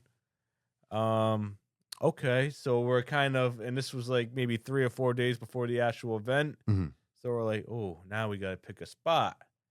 So we picked so we were like, all right, well, we'll just do it outside. Yeah. We were like, I think it's going to be a nice day. It's getting a little bit warmer. We decided on Heritage State Park outside. This could probably get some people, go take some pictures, which they did. Sure. We expected it. The situation we ran into, we had some individuals think, they didn't know where the spot was at first, and then we had some people straddling at the end. So I know there were some pictures out there saying we only had like 6-7 people, but they ended up, some people came in later. Yeah, sure. And it was a cold, so when we switched it, I think people didn't really want to be outside in the cold. Even our notary was like, it's cold out here. Sorry to say. But so we have the signature. We got the signatures, and we have the document ready to go. So I will remember. I know I like to compare it to, and this is a joke, but remember when Nancy Pelosi held on to the impeachment articles before she sent them to the Senate? It's basically the same situation. We're holding on to the impeachment articles before we start. That's interesting. So, That's interesting. Well, you just painted a view, right? Yeah, you gave me a mental. All right. But we're going next week. We're going to file it, and here's the thing: the reason why the recall waited was we could have done it over April vacation. We had people who we knew were either going to help with signatures or who were going to sign themselves, be away on vacation. Yep. And we didn't want to do this in the rain. I mean, April showers bring May flowers. Sure so do. I mean, it's definitely nicer today than it was last week, the week before when it was rain. So we want the best weather and the best time to go out and get the signatures. And did you get a lot of response when you said, hey, we're going to do this? A lot of people. Yeah, I think so. We have a good core team that will be going out, and we have a lot of people behind the scenes as well that are going to be signing and helping this process as well. I feel confident we'll get the signatures, but again, I don't want to. Anything can happen. We might not. Of course. But so anyway, so going back to the process, you file the affidavit. And when that you file that affidavit with the city clerk, the clock starts immediately. You have 20 days to get 5% of the voting population, which we confirmed is roughly 3,150 votes we need to get certified in 20 days. So it's going to be around the clock. It's going to be around the clock effort. How do I vote? How would I vote? Like, say I wanted to vote. I mean, you want to sign the petition. So at that point, once you submit, you submit the affidavit, you get petitions. Yep. And you have to get 5%, which is that number we just discussed. And you have to go out and get them. You have to run a campaign. Oh, I see. So you're going out to people going, hey, sign here. It's not like people are going to go to a location at this point yet. You're just getting the signatures. Maybe. I mean, we might do something like that. Oh, okay. Well, so like, come on down and sign. Yeah. So, but it'll be a mixture. But it's going to be working around the clock, 8 to 8, getting these signatures. We can't really have many days off. Okay. while doing it. So anyone listening So- want to help the recall, Registered message voters, Nelson. right? Obviously, it has to be registered voters. it has to be registered voters within the city of Fall River. Okay, so if you're not registered to vote and you want to be, We'll have papers. There we go. Okay. We'll have papers, but again, you should be registered. But I think it's almost automatic now. Yeah. and can I say, I think you could do. I think you could do it online now too instead of I don't. papers. I wish we could do it online. Trust me, I wish. We can't. Still. They hand us the paper. I mean, I thought about it if there was a way we could. But no, they give you the Maybe through the petition state? forms. I swear I registered to vote I think online. I'm sorry. I thought we were talking about for the getting the signatures. petition. No, you can't Oh. register to vote online. yeah, yes. I was Sorry about to that. say I signed up to register to vote online. Me too. So, yeah. I registered to vote when I was 16. Someone's got your ID, I bro. pre-registered, and then as soon as I turned 18, I was registered. Registered all the time. But- And you know what? I just want to say your CFO, Nelson, I respect him very much. Man, he's a smart He's guy. our chair. Yes. Yeah, I appreciate Yeah, him. that's I talk to him often, and he's got a different way of thinking. He's an out of the box kind of guy. He is. Nelson Yeah. does Yeah. a really good And job. he He's has doing he has a really overhead view of the city. He really does. He is, and he's working very hard on this. Mhm. He's Shout out work- Nelson. Yeah, shout out to Nelson. I know he's listening. He said he would. I wish he wanted to be here today. Well, as he can call yeah. in if he wants to call in. I think he's working, but Oh, all right. he should. Or if he has a break, you can call in You can Nelson. call But in. he's been working very hard, putting things together behind the scenes, Mhm. and I think we're gonna be ready to go on the day we announce. We file the paper Nice. and And so you it's get just the 31. So you get the signatures, and what happens after that, though? if we are fortunate to get the certified amount of signatures, Mhm. the mayor will have 5 days to resign. And then at that point, if he resigns, there's no recall. If he doesn't resign, there's a few things that could happen. So just hear Okay, me well, out I didn't for a know this. second. I didn't know See, this. So I there- didn't there's I didn't know the I 5 didn't know days. this. So he has 5 days. If he doesn't resign, he has a few options.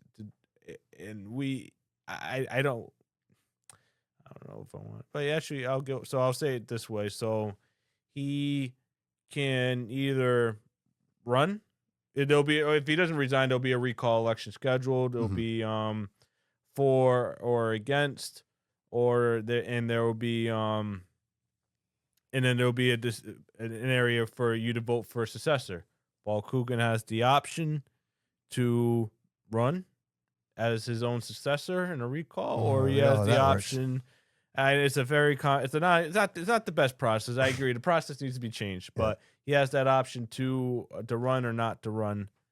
And so let's just go through the scenario. I like to go through the scenarios just so the public has an understanding, because you hear a lot, oh, people are going to split the votes. People are going to split the votes.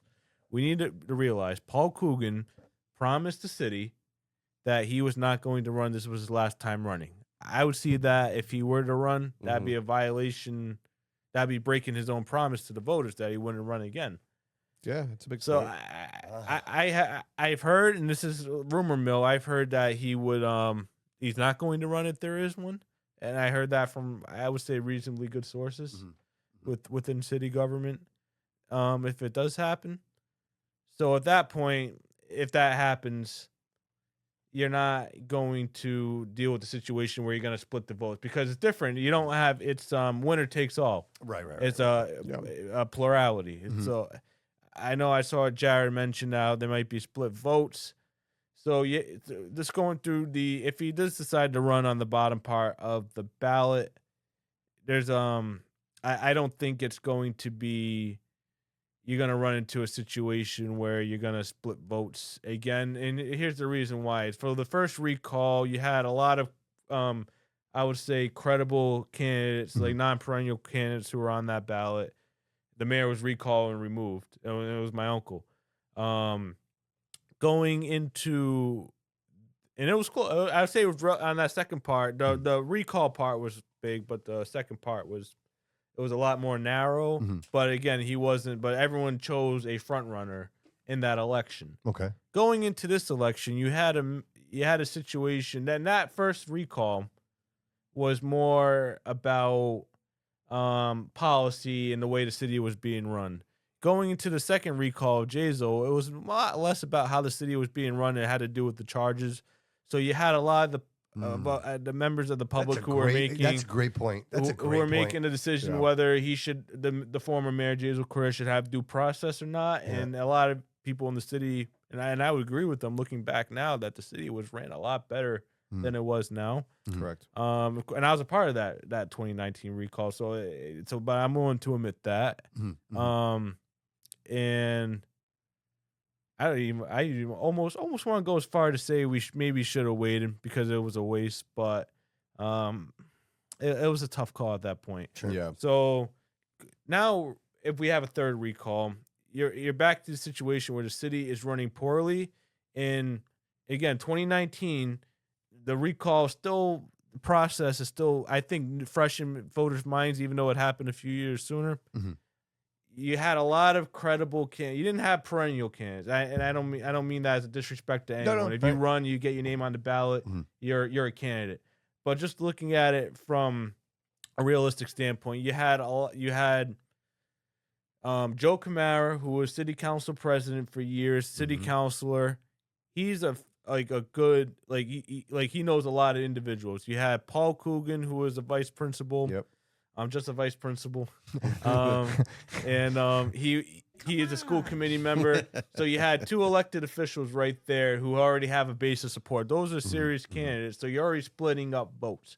Right. You're spending money, splitting up votes. You had Erica Scott Pacheco, someone who was very passionate, who ran a good race.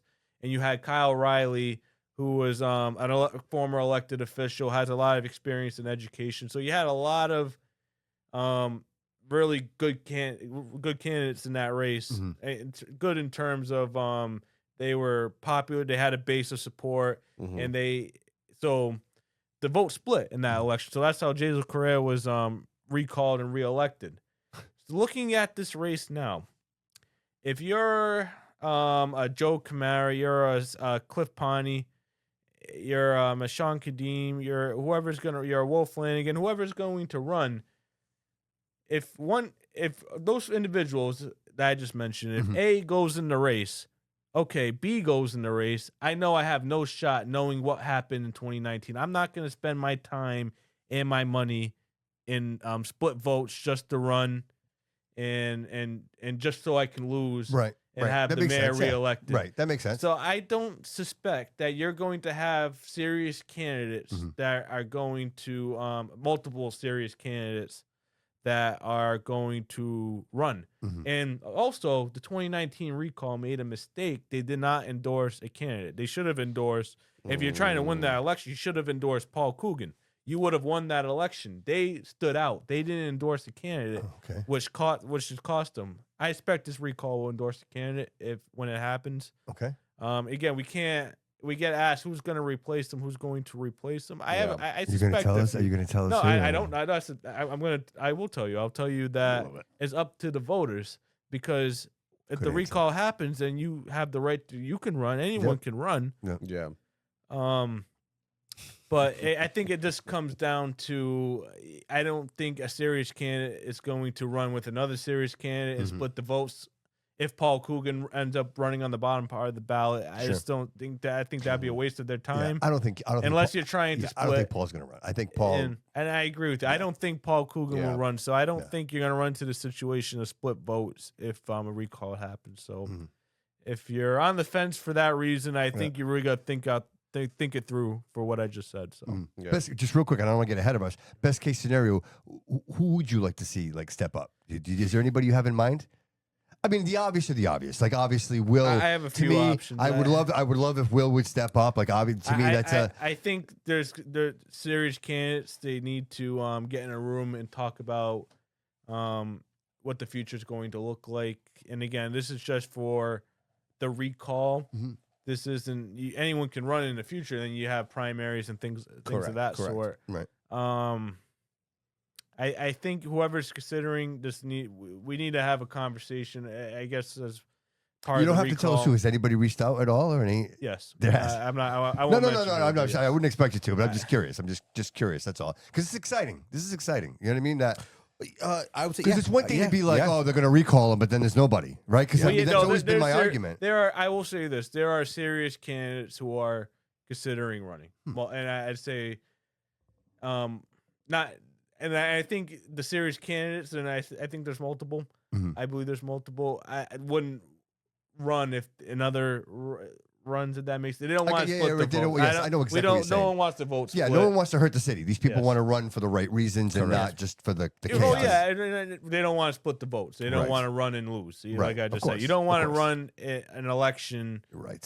So you're not going to win. But again, Right. and just as Josh said, we'll just get the process. Hopefully, he just resigns, Mhm. and we just we just move the city forward. I hope he'll realize Yeah. at that point. But again, we don't know we don't know for sure what will happen. But Mhm. I hopefully laying out the scenarios as I did clearly as I Yeah. tried to. Colin, is there a cost to this? Is like a financial obligation to this? No, there is. That's a good question. So you have to pay for the ballots. You have to pay for poll workers, and you have to pay for police, and that's important. Mhm. And where does that funding come from? It would come from the elections department. from the election Again, department. you approve a budget, Okay. but here's the thing: I look at this as a cost savings, and I'll tell you why. So it was it's going to be brought up more. The recall brought it up for, I thought in great detail. Mhm. There was an audit done recently, and this is going to come before the city Yes. council at the next meeting. There was an Yeah. audit done Mhm. of the city's finances. Mm-hmm. As part of that audit, there was $218,000 unaccounted for.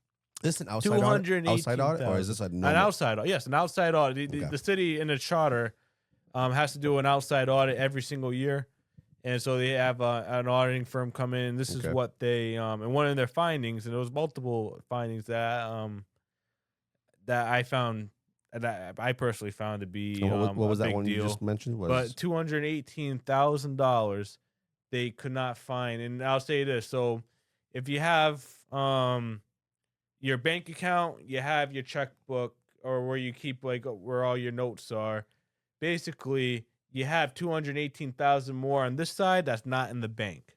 Mm. So, and in the audit, this is in the audit. This isn't Collin Dias just trying to bash Paul Coogan. This is written in a third-party audit of the city of Fall River. They don't know how it happened. This is in the audit. So you have $218,000 that's just gone missing somehow. And they can't figure it out. Yes. So, God. and I have another story I think will be very interesting to mention about this. But just going back to the John cost Perry. of the recall. So if you have a $60,000-$70,000 recall, and every single year you have, for hypothetically, $200,000 going missing because of an incompetent administration, and a finance team led by that's in complete disarray, I think there's a cost savings there. So Agreed. I think, and just the way the city's run, I think it's well worth that. We'll never know. We're never going to know. Oh, we'll never know. We're never going to No. know. No, well, Money goes missing, here's the but thing. what happens? Okay. What happens So when now? I first, I'll tell you all a story, and I think it's very pertinent to what we just discussed here. Mm. So when I first joined the school committee, I was new. I was newer, and I just noticed all these things are out of line with 30B, with the way we process finances in the school department. The So reimbursements. reimbursements. There was an underground garage that's I believe currently being investigated still, an illegal garage where you had an individual just fixing cars as a side business using school department property. Dude, somebody give me hate for saying that too, by the way. People don't want to know. People don't want to know the truth. So where was I going with- Oh yeah, so I was interviewed by the Fall River Reporter and about something Mm. and about school department related, and I said I think it's about something about the budget. And I said as a part of that there was waste and fraud in the district. I said I believe there is waste and fraud in the district because I still believe that to this day. Mhm. There's things that we can do to be better. And there's things that need to be looked at, and I'm hoping now that we have a new administration that we can review that the prior administration didn't want to touch. Mhm. That garage being one of them, which I believe it is. Yeah, But so that started a saga. So I didn't expect anything from that. So now we go back to, okay, you want an administration in a city that works with you. The next day, I get an email from Paul Coogan like an official letterhead email from the chief of staff, who's now the city administrator, saying that he wants dates, he wants all these things, different things, and he wants to go forward. It should be investigated by the police. Okay, I'm like, and I forgot when it was. I had like the day off that day, and I'm waking up and I was like groggy, and I'm looking at this like, what am I reading here? What am I reading? Exactly, what am I reading here? And so, and then all of a sudden, right. magically, he calls me like right as while I'm waking up. He's calling me as well. I'm like, that's so wild. I got your email. He's like asking me, did you get my email? And I'm like, yeah, I'll respond later. I got your email. Then, like, this is like going now, maybe like an hour or two later. I have some guy in jeans and a black shirt showing up at my house, knocking on my door. My parents are like, what the heck's going on? And it's like some constable. He's hand serving me that same letter. He's hand serving me the same letter. This is like this is a big thing in back like in What? this was January 2025. Yeah. What? I'm like, what? I already have the letter. Why are you using law? We didn't know if it was like law enforcement or See, who. this is the shit. And it was law. It This was a is the shit. constable. This is Yes. this is some CNC shit. This is the shit. Yeah, this is the shit. So Yeah. he's hand serving me, hand served me the same letter. I'm like, all right, this is ridiculous. That's And what. then, Yeah. but then I call him and I'm like, then I finally call. I talked to the CFO. I'm trying to, who was that you sent to my house? Or not CFO, the city is chief of whatever, chief of staff. And I'm like, who are you sending? Ann O'Neill, I'm like, right? Ann O'Neill? I'm like, I want She loves and me. I asked her, I was like, who did the mayor send to my house? Because we're trying to figure it out. If it was like a former police officer or if it was a constable. Yeah. And I talked to him, and he ends up taking the phone, and then he's saying, and then we had Give me the phone. and then he's saying, I'll send 2 detectives to your house right now if you want. I thought it was just For an what? inappropriate For conversation what? because I For what? said fraud, and he's trying to say because I said the word fraud, I'm an elected official who needs to bring that forward. It was already brought forward, and you didn't want to do anything about it, Mr. Mayor. And then he didn't accept. And I told him overreach. That is like And if he were here wild right to me. now, he would say, it wasn't about. It wasn't because I told him I was mainly concerned about that garage, and he's gonna say, "Oh, it had nothing to do with the garage," and he's gonna pick my words and say, "Well, you said current fraud. This is something that happened a while ago." And I said, "Listen, man, okay, I should have been clear." Yeah, but isn't that semantics, Colin? That's semantics. semantics. At the end of the day, semantics. the end of the day, somebody is using Yeah. right the property for purposes other than what it was designed and intended. Correct. So whatever else comes from that is semantics. You know what I mean? Like, let's get to the bottom of it. If somebody's running a personal garage, the liability is enormous, dude. Oh, yeah. If someone slips and falls, Of course, dude. you're looking at Bro. 6-figure, 7-figure lawsuit. Colin, It's not that. all This day dude, long, hey, all this day dude long. fixes a lady's Nissan Maxima. She's driving down the road. The wheel falls off. She drives off a bridge with 6 kids in the car, right? Who do you think's liable for that? The city. The city. The city. That's the misfunction, bro. And then again to harp like on those mafia words. tactics, this has happened man. to me before in the past, where people wild. harp on certain words. So the reason I'm bringing up that story now is because we talk about this 218,000. And listen, it's not like it was like things happen. Like sometimes like your Well, you get numbers. the Perry report, dude. but $2 here- million. but here's- Like, there's a lot right, going but on. here- Oh, a little but bit you have there, that- a lot over there. It Yeah, all adds up. but here's the thing. But you don't know. But my concern is they don't know how it happened, so they couldn't go back. Oh, it was an accountant error. Here it is. Blah blah blah. Good point. They don't Good know point. how it happened. Yes. It's like it's So gone. Like you it's can't. gone entirely. So what I'm trying to say is, when it has that much, when there's that much at stake here, you can't rule out fraud Yeah. for sure. So I would say Can we that look should and see be who paid off the house investigated. that year? Can we look and see who paid off the house that year? criminally yeah. investigated. Yeah. Well, I think if you look a little bit deeper, you might just find something And that's like what that. Paul, It's again. not out of If the you're using possibility. and if you're using the mayor's logic that you use with me, this should be investigated. I'll send you the letter if you. Yeah, absolutely, dude. I'm absolutely interested in that. Absolutely, That's 100%. wild. That's a wild Because thing. again, it's the semantics. It's the look. Let's get to the point here. Like he could have easily said, Collin, can you come into my office? Can we sit down? Can we discuss this and figure out what exactly your concerns are? And I thought at that point we were actually on much better terms that we could have had that. So I wish he did that. He doesn't like you, bro. He could I'm have sorry. called me, He but doesn't he like made you. this big thing with this big letter. He doesn't like you. No, he doesn't like you. I personally think That's what I wanted to say. It was an election year. We're starting an election year, so I think it was just to try and get me to look foolish and get me not elected, and he failed. But he treats you like a child. That's what it is. I was about to say, you know what I think it is? And to me, that makes me nuts. That makes me absolutely crazy. It's like he's the forever principal. You know what I mean? He's the forever principal. Yeah. And it bothers me when people like bully like that, when they have that bully element. And this is kind of like what's happening. This is kind of like a situation that I can kind of connect to on like the music scene and whatnot. Yeah.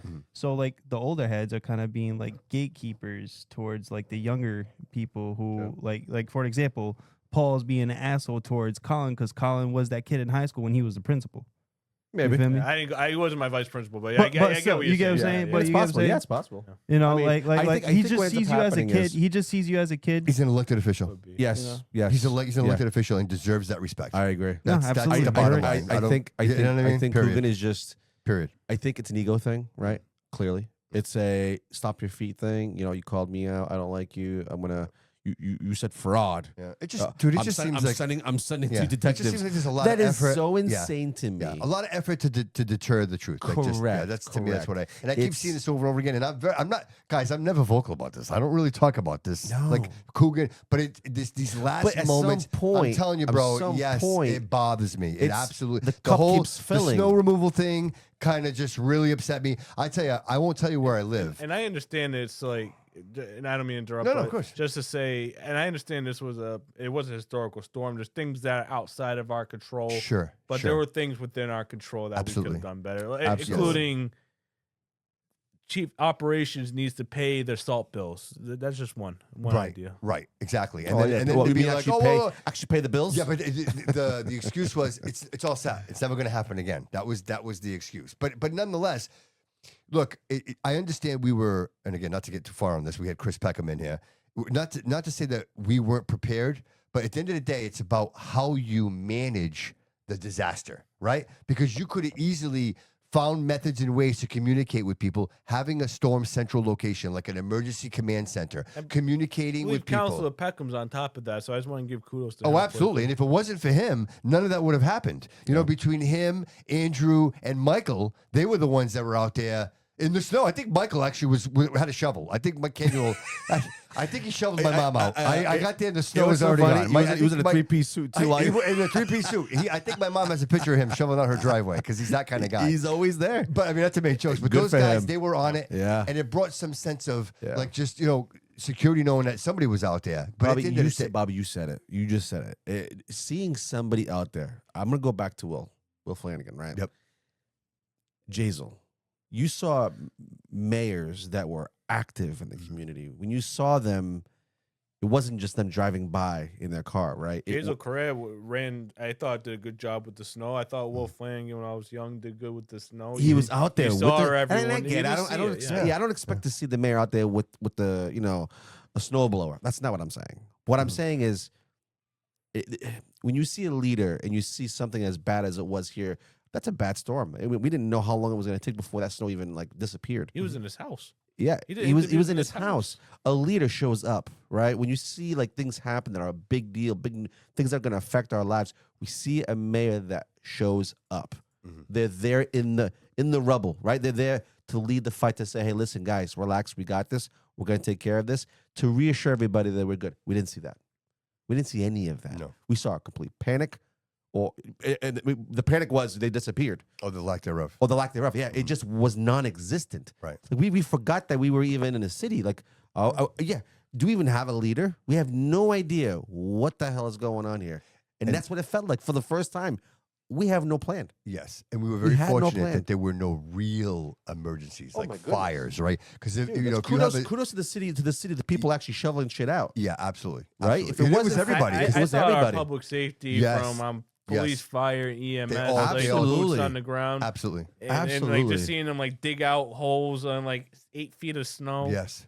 Troopers, I thought troopers. was remarkable. yeah. But Remarkable. again, all that's all noble. Yeah. But at the end of the day, that shouldn't have been necessary. No, Right? no, You no. prepare for these things. There were other cities that are very comparable to Fall River, including New Bedford, and they didn't struggle the way that we struggled. You know what I mean? I know But people. is it an income thing? Maybe No, the, no, no, maybe no, the no, city it's just not. doesn't make as No, much money as I we can thought, tell you exactly right? what it was. What is it? No, it was the insurance.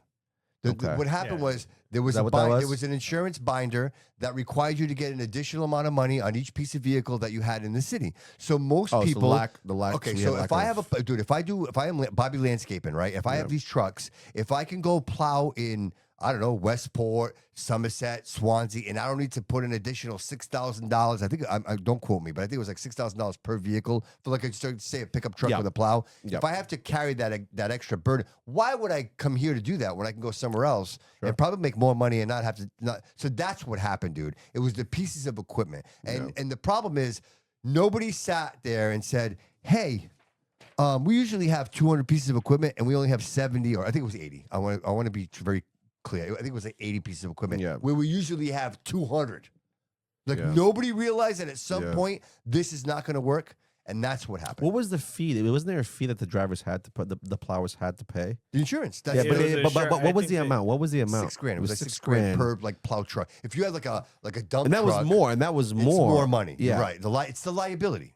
So and then they lifted it. Yeah. They're like, oh, we don't have it anymore. Well, dude, I'm Yeah, not but gonna. it's too but late. I already committed to Westport. Yeah, I already yeah. committed to 100%. Taunton. Like, I'm not gonna leave these people now just because Again, it goes to show you not prepared. preparation. Yes, They preparation. didn't think of it. Yes. I, But they is that almost a like Paul on Coogan a thing? different.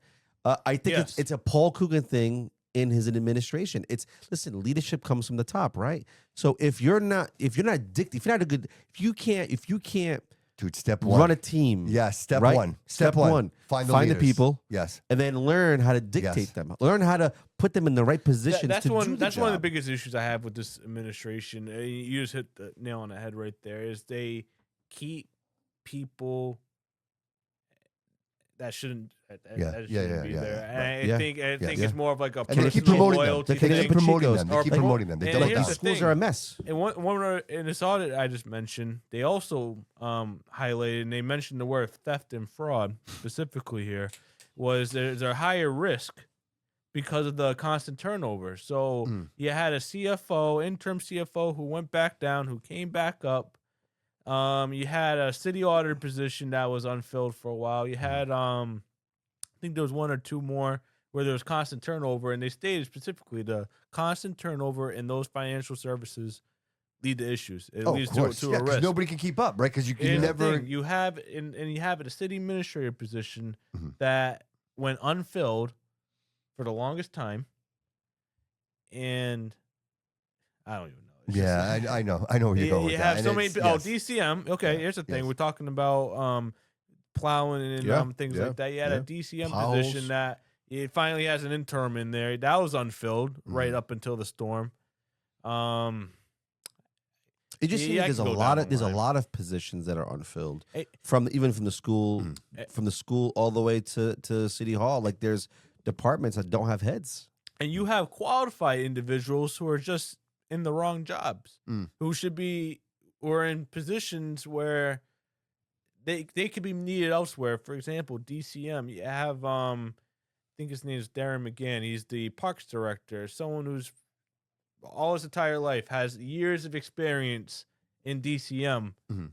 You have a DCM position that's open. right when you're about to have a major snowstorm, you had a smaller major snowstorm a few weeks prior to that. I'd be putting that person with the years of experience, Yeah, yeah, not get out in of there. parks. I'd be putting him in Yeah, there, but But doesn't Yeah. doesn't a good leader notice Yeah, those yeah, things? right. Like right, like right. isn't that the responsibility of a mayor to notice those things Yes. and be like, oh listen, we have this, it's about looking through the list. Okay, listen, guys, this is the most important things we got to go do. We got to fill these spots. Like, listen, we're slacking over here. We're lacking over here. Who can we have within who's done such a great job within the department already? Yeah. And let's see Okay, if so that's fine. There is That's fine. there's no proactive. There's no No. one's doing anything But- proactive. But bro, Coogan's been here for 6 years. So, Mike, That's a long time already, the original right? question that we started the episode with was, is it bad enough yet?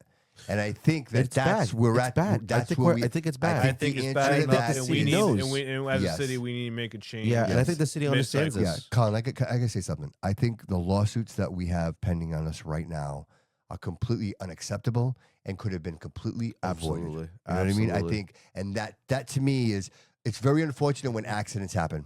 Yeah. Planes fall out of the sky.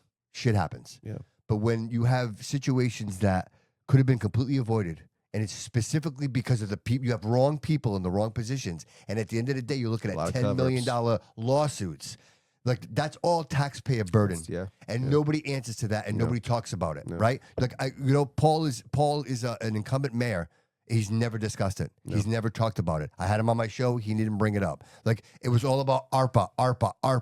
Everybody got so blinded The by the splash pads. ARPA that we lost sight of everything else. We Yeah. gave money to everybody. Everybody made money, but nothing got fixed. Yeah. Nothing got done. Yeah.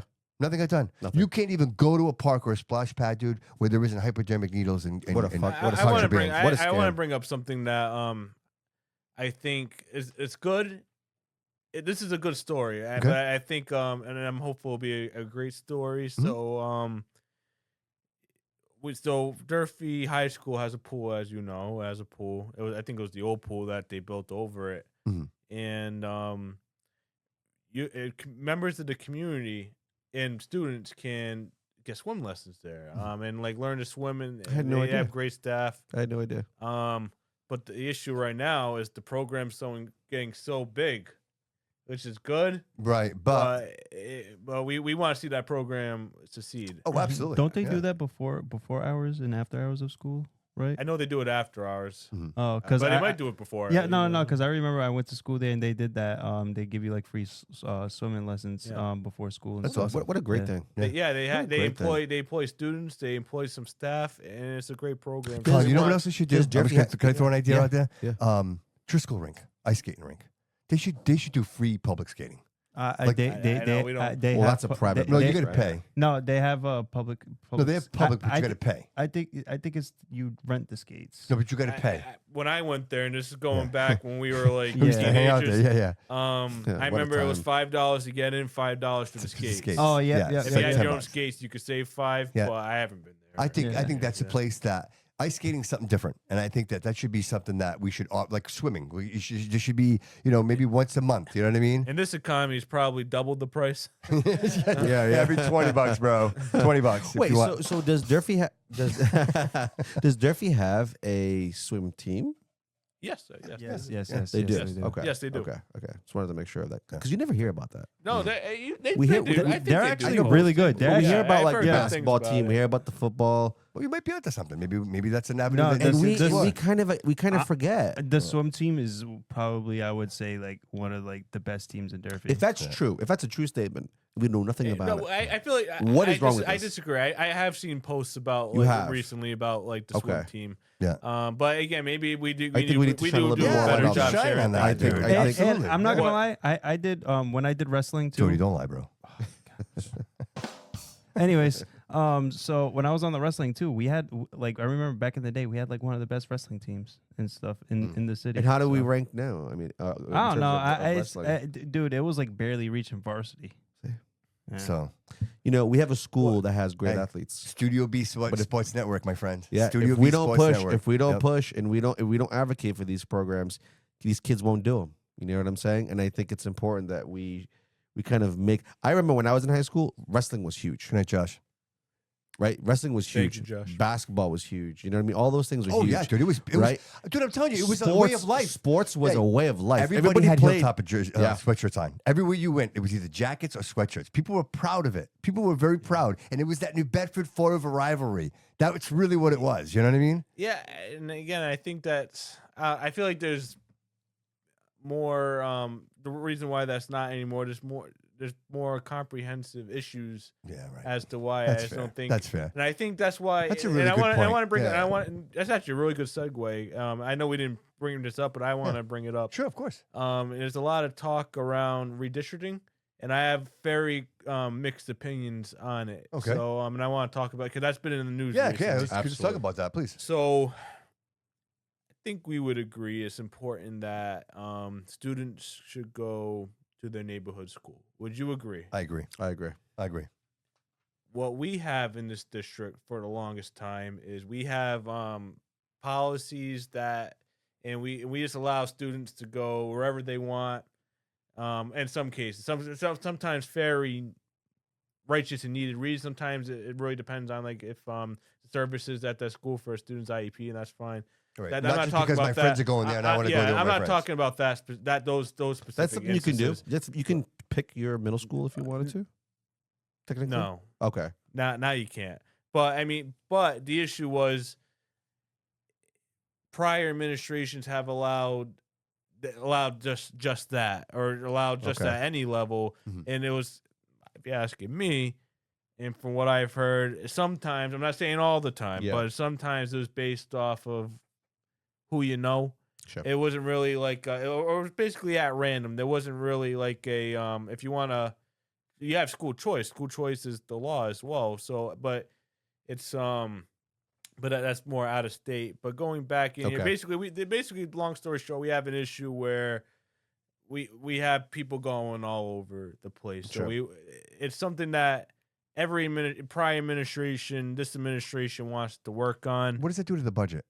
It adds a lot. It adds a lot to transportation. That's the biggest issue. Yeah, right, You right, have right. the transportation it skyrockets because of that. Because and again, you also have like the lines as well. The map like needs to be Dude, even fixed attendance. as well. Like if I could walk to school, Right? Right? That's a good. Yeah, that's a good. Right, Good way to I'm put it. more There's a few mitigating yeah, factors that yeah. affecting it. So something needs to be done.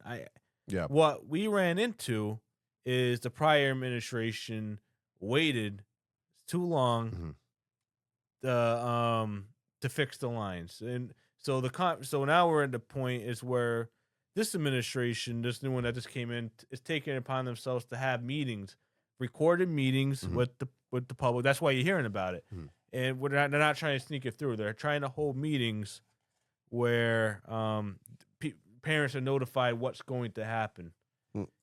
My issue is that changes need to happen. However, we can't wait. We waited way too long, and that's not the new administration's fault. They just got in there. But we waited way too long to make these changes, and parents are finding out last minute, last second of where possibly their students are going to be going, and that can affect a lot of different things. Like you have students who have services in these schools, and you have students who have been in these schools and the parents are comfortable. Like if say you've been in there, hey, my child's in first grade, they have the services I need, second, third, fourth, and then all of a sudden, fifth grade, I'm being told my child might get moved out. Yeah. Like the last year, even though they had a good structure there. And it So worked why good. not start with just the new students? You know. That's exactly where I'm going to go with. I mean, because some want to start the changes that need to happen right away, and just. But again, you have to look back, and this is going to affect This is decisions that are going to affect families. Sure, they're going absolutely. to affect the students themselves.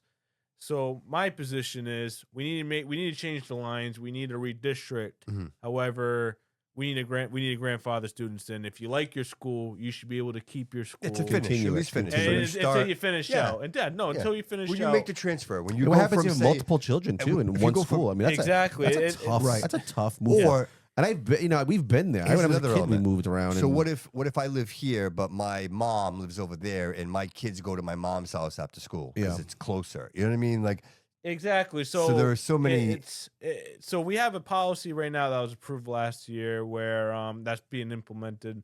Where now going back to if you want to transfer out of your neighborhood school, okay, there's a criteria. Like I forgot exactly which ones, but there's like a level of preference now. We're just gonna make sure that policy's followed. Yep.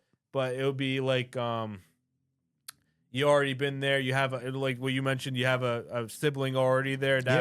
You'd be on a higher preference if there's room. But That you makes- need to that have makes the room. sense. But again, the neighborhood students now would have like that they go to a neighborhood Yeah. school. If you want to move, that would be your school. If you want to move out, you can transfer. You can ask for a transfer, but it'll be based off a criteria now. But And who oversees that? Who would oversee? Superintendent. The superintendent So- would have full control over that. she would have they would have the final say. It's a lot of students you have to almost interview, almost, right? But it'd be to the pay redistrict. center. The pay center actually oversees that Gotcha. specific. But the superintendent has much of a say as well. Okay. So with that being said, we need to make the changes, but we can't we can't do it last second. And if we have a redistricting coming up Wednesday, and I don't feel comfortable voting for it unless there's a grandfather clause for current students, and we just. That's a great point. I like that. Yeah, that's fair. I think it's fair. Yeah, I think it's this fair. doesn't have to come at the cost of the children. And yeah, I think it's I think manageable. it's I mean, you fair. have to push it Yeah. out a little bit, but I think it's totally manageable. And what's your take on the K through 12 situation?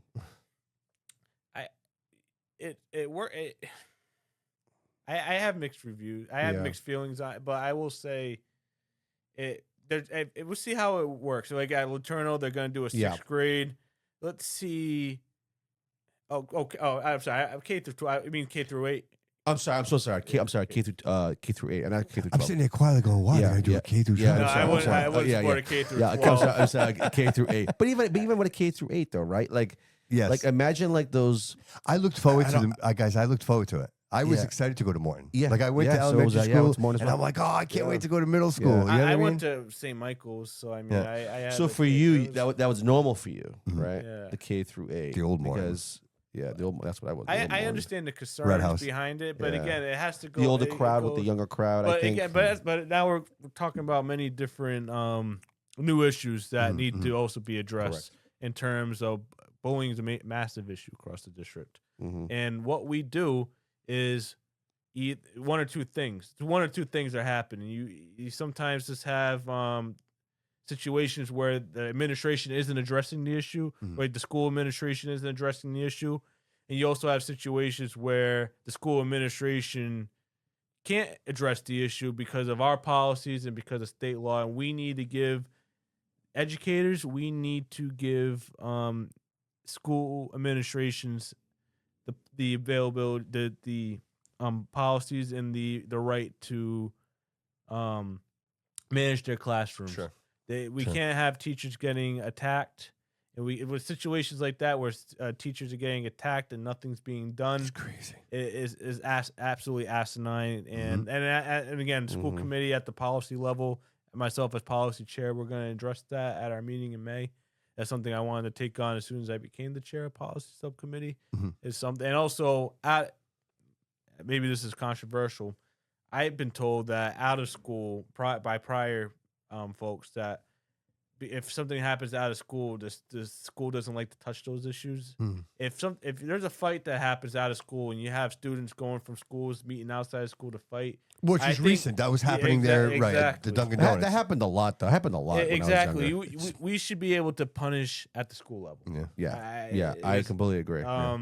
And also, If you're in the military Go. and you act out of place, and you're going to pay the consequences in the military. I'm sorry. Go ahead, Colin. no, please. Yeah, because you're going to pay the consequences. Yeah, The way you yeah. represent yourself. Did you have a lot of fights? Did you see a lot of fights back in Morton when I was younger? It was common. It was common. It wasn't like it was all the time, but Okay. it was. So when it, I was going to school, Morton was rough. it was common. We had after 3 school, hard years of that. Yeah, but it wasn't like a And group still of kids. Is, still is issues there. Oh, no, I'm sure there is. I'm sure there is. But it's a little different now. It seems a little different now. Because it's It seems it's a little almost like there's multiple people in the fight as opposed to just like a one-on-one type Yeah, of situation. yeah. I remember going to school and it'd be like hey, I'm going to fight you after school because you stole my sneakers. You know what I mean? Yeah. Something like that. And then go up the park. Right? This seems to be a little different. This seems to be almost like it's a whole group and It's 1 on Right. 1 on 10 or 3 on 7. It's never. And, it's almost like. but I agree. There should like be a- consequences. mob mentality. Then the bus. So I'm going to tell you this. So state law, there's certain mandates in state law for transporting students. It's only up to 6th grade. State law, but we don't have to, as a district, transport students outside of 6th grade. After 6th grade, no transportation. We don't have to. If City we don't bus, want right? to. But our policy states that we transport either up to 8 or up to 12 or 12th grade. We go above what state. Basically, what I'm saying is we go above what state law wants.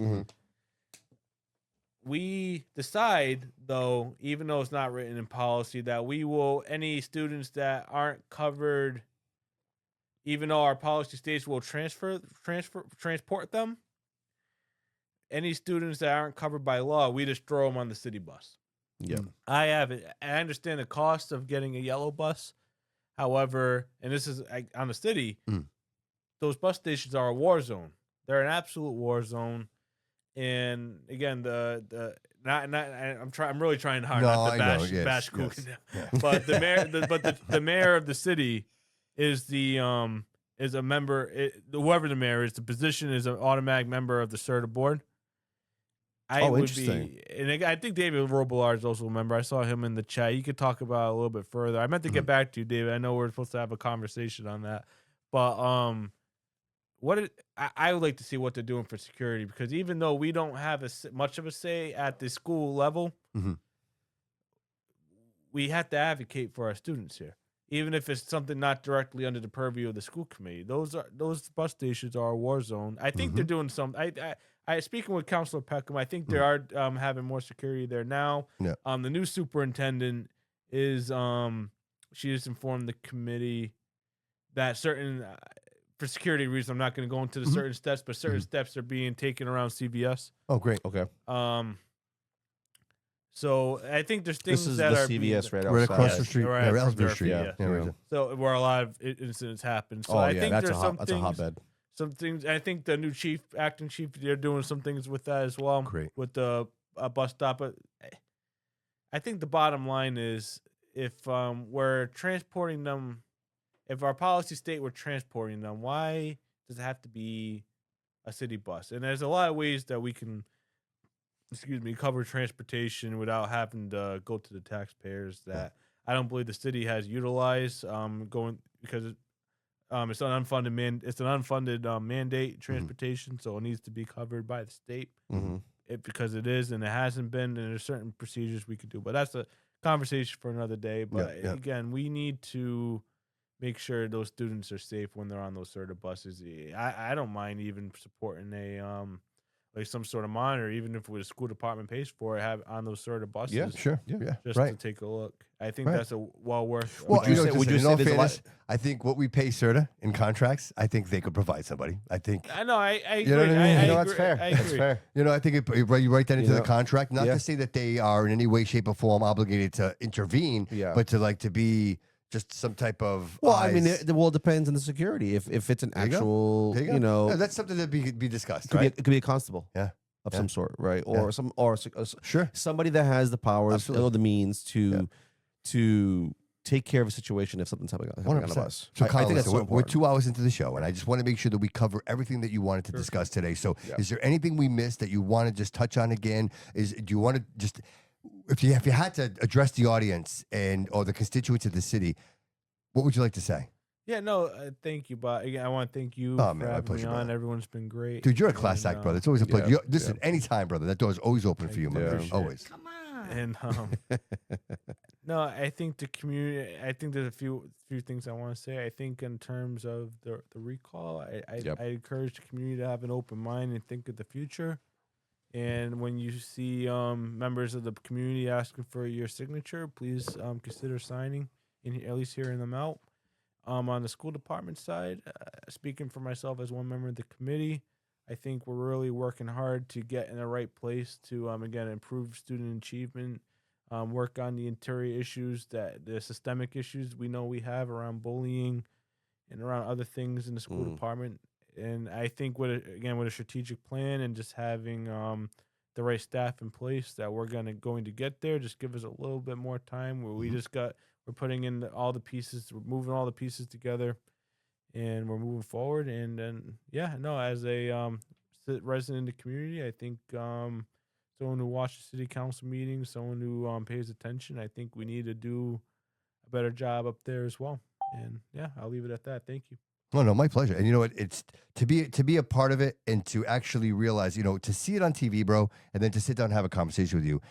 I appreciate the fact that we can explain, right? Because some things don't make sense. When you don't have all the information, you're like, oh, why did that happen? You know, but to have an actual like background to these situations where you're like, hey man, we're trying to do our best here to work with these people, but there's just this refusal or this rebuttal or this constant sense of attack, right? And that's what it is. Right. And if you're not really paying attention, and I think most people, and again, I'm not trying to encourage anybody to do anything they don't want to do, but I think if people just give themselves a chance to just look at the facts, right? You owe it to yourself to just look at the facts. You know, I've been doing this new thing, and it's like what I call it's the troll statement of the week. And what I do is I pick a topic, right? Something that maybe it's healthcare, maybe it's about homelessness, whatever it is, and I'll make a statement and I present it to an audience. Like most people think that it's my statement. What I'm doing is I'm presenting the statement to create conversation, to create a think tank. And I will tell you this, probably 40% of the people that make comments have to add an insult before they say what they want to say. Yeah. Like, see, this is why I don't watch your show, Bobby. But let me know why to tell you why you're wrong.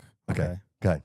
You're just wrong. Okay. That's it. And you got 6 likes. All right. Awesome. That's it. And then of course that's what they say. There's no like, hey Bobby, you know, I see what you're doing here, and this is how I feel. So I purposely wrote, what was it I wrote? I wrote everyone. It's very specific. Everyone is entitled to health care, regardless of your status. Correct. Now, there's a lot of stuff I didn't put in there. Yeah. Like I didn't say anything about being illegal. I didn't say anything. Like all I said was the statement. Yeah. People, comment the way you want to. And my hope is that both sides of the aisle will have a conversation to build something. But dude, you'd be surprised that people get emotional and all they do is just spit venom and they're not helping. They're not helping. No. And so you wonder, right? Are these the same people who vote? No. I'm convinced they're not. Yeah. I'm convinced they're not. And it's not. like, yeah. Because they're not in tune, right? And I don't, this is not, I'm not insulting anybody. I'm just saying that if you know, and you write, you're not gonna argue, or you're not gonna have a nasty comment. You're gonna be like, if you know, you know. Yes. Yeah. Yes. If you don't have an emotional response, like really stop and think about what is asked here. Yeah. Like if I said to you, "Hey, this is an idea. How do you feel about it?" and your first response to me is, "You're an idiot." Yeah. We're never gonna get anywhere. Yeah. It's like the homeless situation, the fallacy. homeless one you put on. I somebody was coming at me because I said I think with the homeless situation, I think some of the giving them $1, $2, $20. We really do know that they're not getting the help. They're going to use those $20, $40. David, right? to confirm what you're saying, we've had professionals on the show. We've had them. I've had professionals on my show that have specifically told me, Bobby, do not give them if you money. give money to people that are panhandling on Plymouth Avenue on the street, they are drug seekers. Yes. These people are not getting money to go buy food. They want cash to buy drugs. So my comment was, panhandling should be illegal and criminalized. It undermines public safety and it encourages dependability. That's what the statement was. The city did pass an ordinance which specifically you can't. I don't think you could touch panhandling. You can't. First Amendment. But they put in an ordinance where if you it's actually against city ordinance for you to give money because you're distracted driving. Yes. Okay. Perfect. So my point in saying is that and so people went crazy. Oh my God, you don't want to give money to homeless people, and I never said homeless people. I never said drug. I never said people with drugs. I didn't say any of that. None of that was said. All I said was panhandling should be criminalized. That's all I said. Correct. But somehow people automatically said homeless people and drug people. That's not what I said. You inserted that information. So again, back to the experiment. I don't post these things as an opinion. I post them as a think tank conversation. Marco Andrade, welcome to the show, brother. Hello. What's going on? What's going on? How are you, buddy? Listen, it was a nice little thigh, right? good. All right. Listen, enjoyable show. I actually got a lot of information today. It's stuff that I didn't even know how things worked, and that was pretty cool listening to the conversation. That was the plan today, by the way. What is it? So that was the plan. That was the plan for today, by the way. Oh, we were going to squeeze Collin of all the information we can get. No, it was. Listen, I give it to somebody who doesn't really this school department, how things kind of politics work. That was actually very informative, and I actually enjoyed that too. And going back to your post from earlier this week when you voted up, I had to reserve myself from making any comments. But Marco, do you see the point? Do you see what I'm trying to do? Yeah, absolutely, man. Listen, I completely get it, completely. You know. And I think that as long as we keep talking, brother, like we can come to it. But when we stop communicating and we're not able to have, difference of opinion. Bro, that's dangerous. It's dangerous. It's very dangerous. Oh no, it is. Absolutely. Neither side should be in charge. I mean, ahead of the game. Both sides should be talking. Everyone should be talking, and we should be looking at all sides. Well, that's just my opinion, and I'm a nobody. So, but that's just my opinion. I like to see both sides, especially when I'm making any kind of decision. Sure, and of course, you have two young ladies that are in the school system and going through all this. Like this is all relevant to you, bro. They don't go to the school. Well, they're not in this. Follow a public school system. They go to private school. Sure, but regardless, you're still a parent with children in the education system. Oh, absolutely. And now, I mean, as they're getting closer to high school, I get concerned with, okay, well, like, what are we going to do? Are we going to put them back into a private high school, and we're going to pay, $20,000 for each one because they're twins? So I'm paying, 15, 16, 17,000 a year, or are they going to be able to go to Diamond or go to Durf? Right? It's that's how I look at it. And it concerns me, especially having young ladies this year. Of course, heading in that direction. So. If I could put out a quick public service announcement now that you brought up private schools and things like that, just so the community is aware, at our meeting next Wednesday, if you have a student that attends TECA or the Massachusetts Commonwealth virtual school, and you're a resident of the city, that will be on the agenda. I'm not sure what they're planning or what the administration proposal is or what they particularly want. However, I would, if you have a student in there, you have an interest. You should have an interest in either attend the meeting or just stay in focus of it. Yeah. Oh, wow. Yeah, that's good to know. That's good to know. So, Marco, listen, I don't want to keep you too long, brother, because I know you're busy. You're always busy. Listen, I just left, so let's get to the update here. What's going on this weekend, man? What are we doing this weekend, brother? We got a lot of stuff going on, including tonight already. All right, so real quick, hold on, everybody. Marco Andrade, social table events. Let's have it, brother. All right, so I just left the George, downtown Providence. Alex just got on the piano. We're going till about 11 o'clock there, downtown Providence. It's the George on Washington. Unbelievable restaurant. I mean, I want to say it's probably like in my top 3 ever restaurants that I enjoy going to. And they have entertainment every Thursday, Friday, Saturday. On the lounge side tonight, it's Alex Tomaso playing the piano. We do the piano night there every Thursday night. I'm actually leaving Providence right now. Just got onto the highway. I'm heading now to Warren, Rhode Island, to the Celtic Lounge. King Slick Billy is a national artist. He's from Rhode Island. Just got back from Nashville. He was on the tour. He actually owns the Celtic Lounge in Warren, and he reached out to us, and we decided to do a pop-up tonight. So you're going to see a guy that you were paying $150 a ticket to go see him in Nashville, and you're going to go see him tonight. And he's playing for free. It's open doors. Is it country music?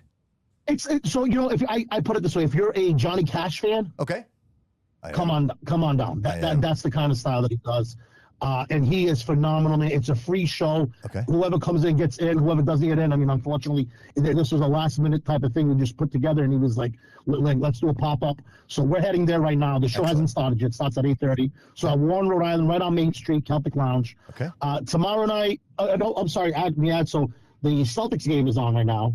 Okay. Moonshines. Yeah, what's the score, buddy? I don't know. I didn't see it. Okay. Okay, I know Moonshines in downtown and also in Providence has all the games up on the screens. And I got some music following that. Hey, real quick, tell us about that Moonshines. I've heard a lot of great things about Great it. place. Yeah, so Moonshine's awesome. I've been doing stuff there and working with those guys and doing promotions probably for the last 2 years. They just had I think it's their 3rd year anniversary that we just had there. We got a big event coming up on August 27th, a country show. We haven't announced that yet, but we will do soon. Within the next couple of weeks, we'll be announcing who's going to be coming. We got a major. Oh yeah, it's a national act who's coming. And it's all being brought to you by Social Table Events and the Bobby Couto Show, because we're definitely going to be doing that together. So that's going to be on August 27th, and that's going to be ticket sales only type of thing. I know Cat Country is getting involved also with us on that show. Yep. So And we'll be giving away some tickets too. We'll be giving away some tickets on the show. Oh no, we definitely will be doing Yes. a lot of shows. Yeah. Yes. And then so back to tomorrow. Tomorrow night, back at the George, we got Ron Giorgio doing his Sinatra stuff and all of his classics there tomorrow night back at the George in downtown Providence. And of course, leading up to Saturday in Fall River, hometown, the Brew House District. The Brew House District, downtown Fall River, 2 headlining comedians. These guys, I mean, unbelievable comedians. Their headliners all over the country. Regular headliners at Nick's Comedy Stop in Boston, and they are performing Saturday night for free in Fall River. It's sponsored by Social Table Events and Nick's Comedy Stop at the Brew House right downtown. Sure. There will be music following. Come on down, make your reservations. I believe, I can't confirm yet, but I think reservations are already sold out. Okay. But I mean, there is still bar room and standing room. Okay. So, but I would call them and see if there's still reservations available. Okay. Doors open at 7. Show starts at 8 o'clock, and we go till about 11 p.m. On Saturday night. And I can't stress it. Bill Farrell, not Will Farrell. We're gonna correct that. I had somebody the other day said, "You got Will Farrell coming up over?" No, it's Bill Farrell. Bill Farrell and Dan Miller. I know, right? And Dan Miller, 2 major acts. These guys are unbelievable. And one of the things that I love about both of these guys, they're Bostonians. So nice. they get the humor. know Fall River. They get us. They know Fall River. Yeah. I mean, I know they might. One of them was making some. They were bringing up some stuff about politics, and I was like, "Oh, you guys are great, man. You're gonna fit right in." I know, that's what I said, But they know Fall River. They know Massachusetts, and it's great that I ended up getting both of these guys. I'm so blessed that Nick's Comedy Stop, Matt Nish, the guy who owns Nick's, was able to do this for me, and all of our comedians that we have there. These are all national headliners, and we get them for free. We bring the shows in, and then I won't announce it really yet, but we do have a Sopranos show coming up in September. That's amazing. And that will be a ticket. That'll be a ticket and venue, and that's going to be a Sinatra show with the Sopranos together. So it'll be a comedy / Sinatra show together. Nice. And that'll be in September at the Brew House. Excellent. And also on Saturday night, and we talk about Sinatra nights, Old Oxford Pub in Fairhaven, grand opening was last Saturday night. This Saturday night, we have Taylor Coulmiers performing there on Saturday night. Again, brought to you by Social Table Events. And that's at the Old Oxford Pub in the center of And that's a Sinatra night. That would be considered Sinatra night, right? With Taylor? This is a Sinatra night. Yeah, Frank Sinatra. Yeah, Taylor. Obviously, does the Rat Pack stuff too, Dean Martin and all that. Yep. So Saturday night, if you're not doing anything, Brew House, and we also have the Sinatra. We have the comedy show at the Brew House, and we have the Sinatra show going on up there. And of course, as always, after you're done with all that, if you still don't want to go home, Medici nightclub in Providence. Dude, we were there last week. So, we were there last week. I heard some people. I heard you guys were there last week. Sorry, I was looking for you, but you were gone, bro. I do want to ask a quick question. Marco, is there any reservations still for this Saturday? There is, yeah. So I mean, if you guys want to call it and make some reservations, there should be some reservations available for a table or so. Jody, there might be 1 or 2 tables. I think you might be looking at Jody. I think you know somebody. Yeah. I think Marco might let you in, bro. Joe, yeah, absolutely. Yeah, I saw it. It was funny because I walked in last week on Saturday and Jody sitting there, and I'm like, "What do you?" Yeah, I was having dinner. I was having a date with my, I was having a date over there. Oh, Jody, you should go. I was so confused because I was like, "Wait a minute, is this?" What? What's his name? What? Jeremiah. His name's Jeremiah. Why are you gay?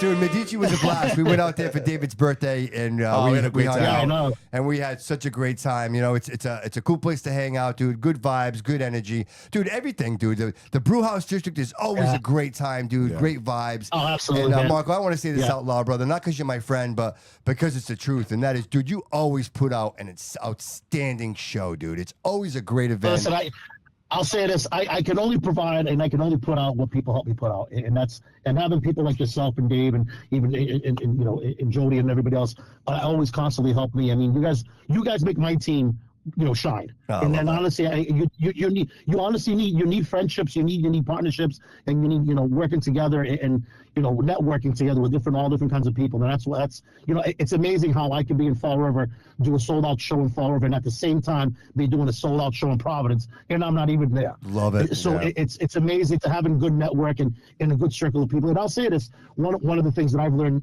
doing this for many years is be honest yourself, be humble.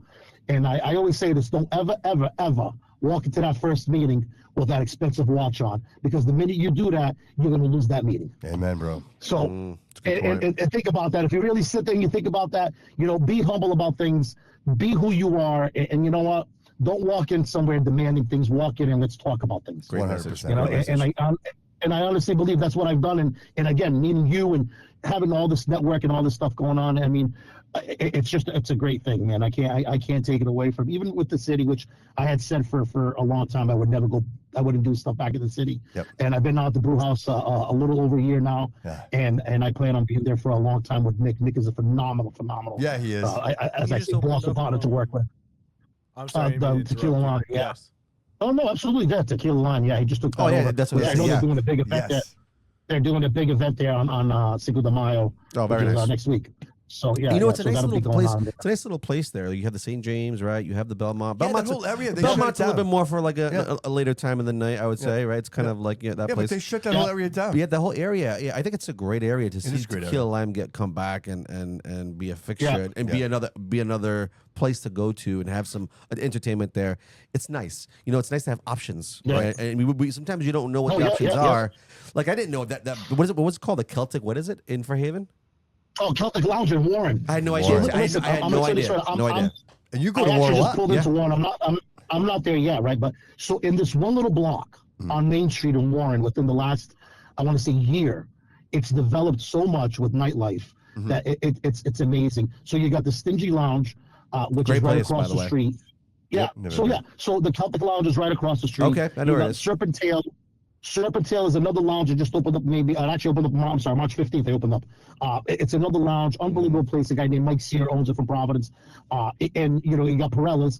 Actually, we have a Sinatra night coming up at Perella's on May 16th, Saturday, May 16th. And you also have Bristol too. You But, have your places in Bristol as Bristol, well. right But there. you have the Water Dog, right? Yeah, the Wharf, You have the the Square Wharf. Correct, yeah, the Nest, You have the Square Peg. You have all these nice places. You know what I'm saying? Great atmospheres. And then it's nice to see that you're back. Like you said, you said to yourself you weren't going to be back in the city, and it's nice to see you back in the city and going to the places that we have, because in the summertime we have Pier 52. We have all these places that people don't know, and if you have if you have partnerships with them, and the brew house. I've known about the brew house, right? Yeah. Never been, right? Up until Marco put them on the map. I'm sorry. Let's call it legit, a spade, legit, right? 100%. Every weekend. I Does that make sense? I appreciate that. Yeah, honestly. And you know you what? hear about it, but you don't. I'm not the guy to say that, and I would never say that, and I let things roll. That's but what we'll say thank for you. actually We'll saying say it that. for you. It's nice because you know why? If I want to do something in the city, I know that I can text you or go on your page and see what's going on. Yeah, And that's a absolutely. nice thing to And don't have. forget, Marco smells good always. Always. He does smell good.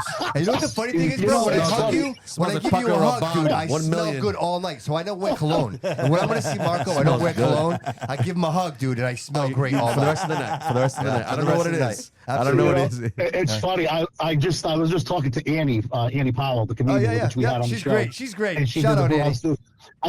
I was just talking to her on Thursday, and she said, "Marco, I don't know why, but I think I could smell you through the phone." And I was like, really? That is Stop it, hilarious. Annie. What a That makes sense. compliment. so What true. a compliment. That's amazing. That's so nice. Marco, Yeah, we're she's actually coming back. Thank you Nice. so Just real quick, Dude, she's that's actually going to be back. amazing. Oh, yeah? She'll be back with us in September. So Oh, that's Okay. amazing. Awesome. Dude, she was great. She was hilarious. She's hilarious. yeah, she'll be back for the Sopranos show with us in September. Awesome. Marco Andrew, thank you so Awesome. much for calling into the show, brother. Is there anything else you want to leave us with? Guys, no, not at all, man. Just thank you know what? Thank you for what you're doing. Thank you, brother. Honestly. I appreciate you, man. I love this guy. Absolutely. No, it's Colin, great, good guy. luck. Thanks, bud. See you later, guys. Thank All right, you. guys, have a good night, Marco. Thanks, Thanks, man. buddy. Social table events. Make sure you hit up Marco when you need something, like an event, right? Yeah, He's the guy. yeah. He's Listen, the man. I mean, let me tell you something. And listen, not for nothing. All the people out there, right, that have restaurants in the city.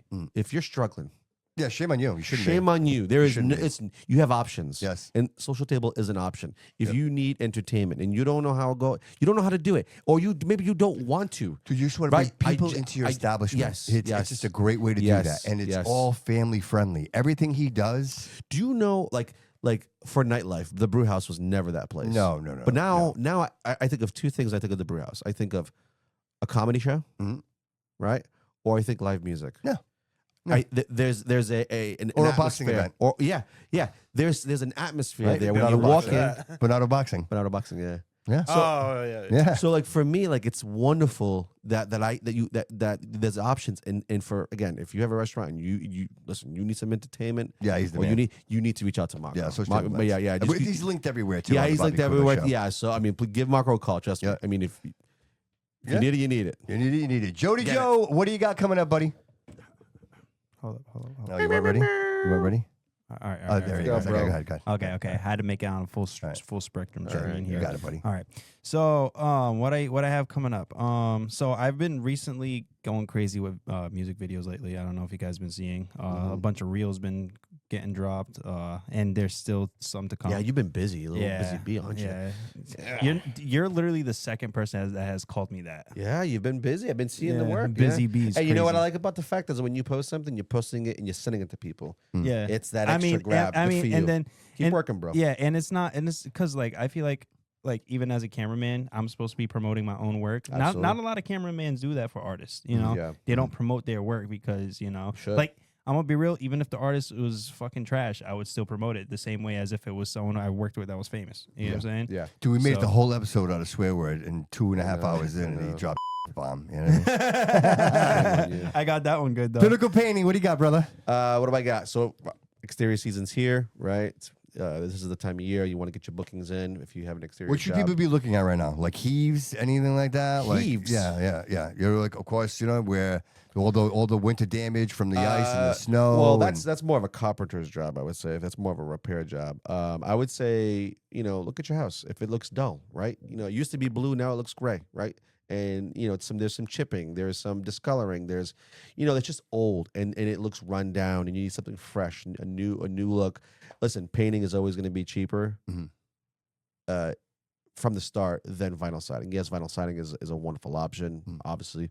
But if that's not an option for you, because it is very expensive to have it, consider painting. Give us a call. If you mention the Bobby Couto Show, we have 10% off. 10% off. We guarantee our work. Yep. We show up, and we're not a business that jumps around from job to job. When we start a job, we finish a job. We show up. We don't leave until it's finished, and that's just the way that we operate. We've never done a job where we've left anybody high and dry. We have 5-star reviews across the board. We take pride in that, and we post all of our work. So if you're curious, a lot of painters don't do that, but if you go on my page, Pinnacle Painting Co., you will see all my work. Instagram is a better platform to see all the work, crisp and detail, and you will see everything. What's the phone number? 774-322-3427. That's my direct line. Ask for Dave. You talk to me directly. So Where are you going? How far are you going?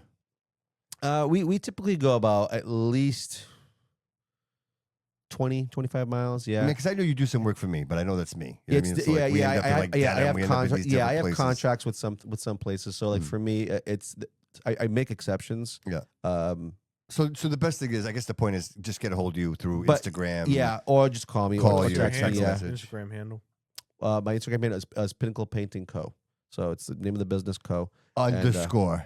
Underscore. Yeah, it's Yeah, underscore. Yes, you're right. Yes, Correct. at Pinnacle Painting. I got it right Yes, here. there it is. Underscore Co. Co. Okay, and then you'll see all of our work. I got it up on the ticker. We do too. exterior. Yeah, it's on the ticker. Your phone Thanks, number's bro. there. Everything's always there. We do exterior, interior. We specialize in our cuts. Like we're very proud of that. We have we get quite a bit of reviews, and people love us for that. That we post our work. We guarantee our work, from start to finish. So Sounds feel like safe. sounds like you need a commercial soon.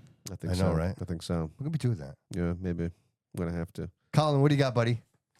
Not much. Again, I think this was great, and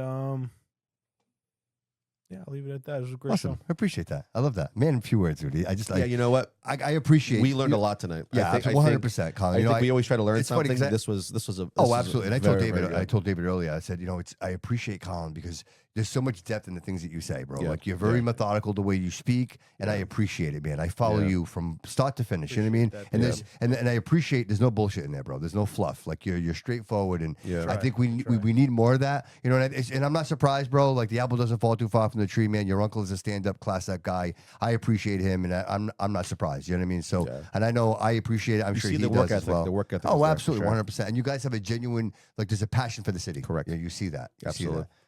All right. So with that, I'm going to say Troy City Mortgage, NMLS 6238. David Pereira. Give him a call, 508-207-5864. Again, Troy City Mortgage. My homie over at 1777 Pleasant Street in Fall River, the official mortgage provider of the Bobby Couto Show. Everybody, thank you so much for being here tonight. We really appreciate it. It was an outstanding night with the audience. So much chat to go through.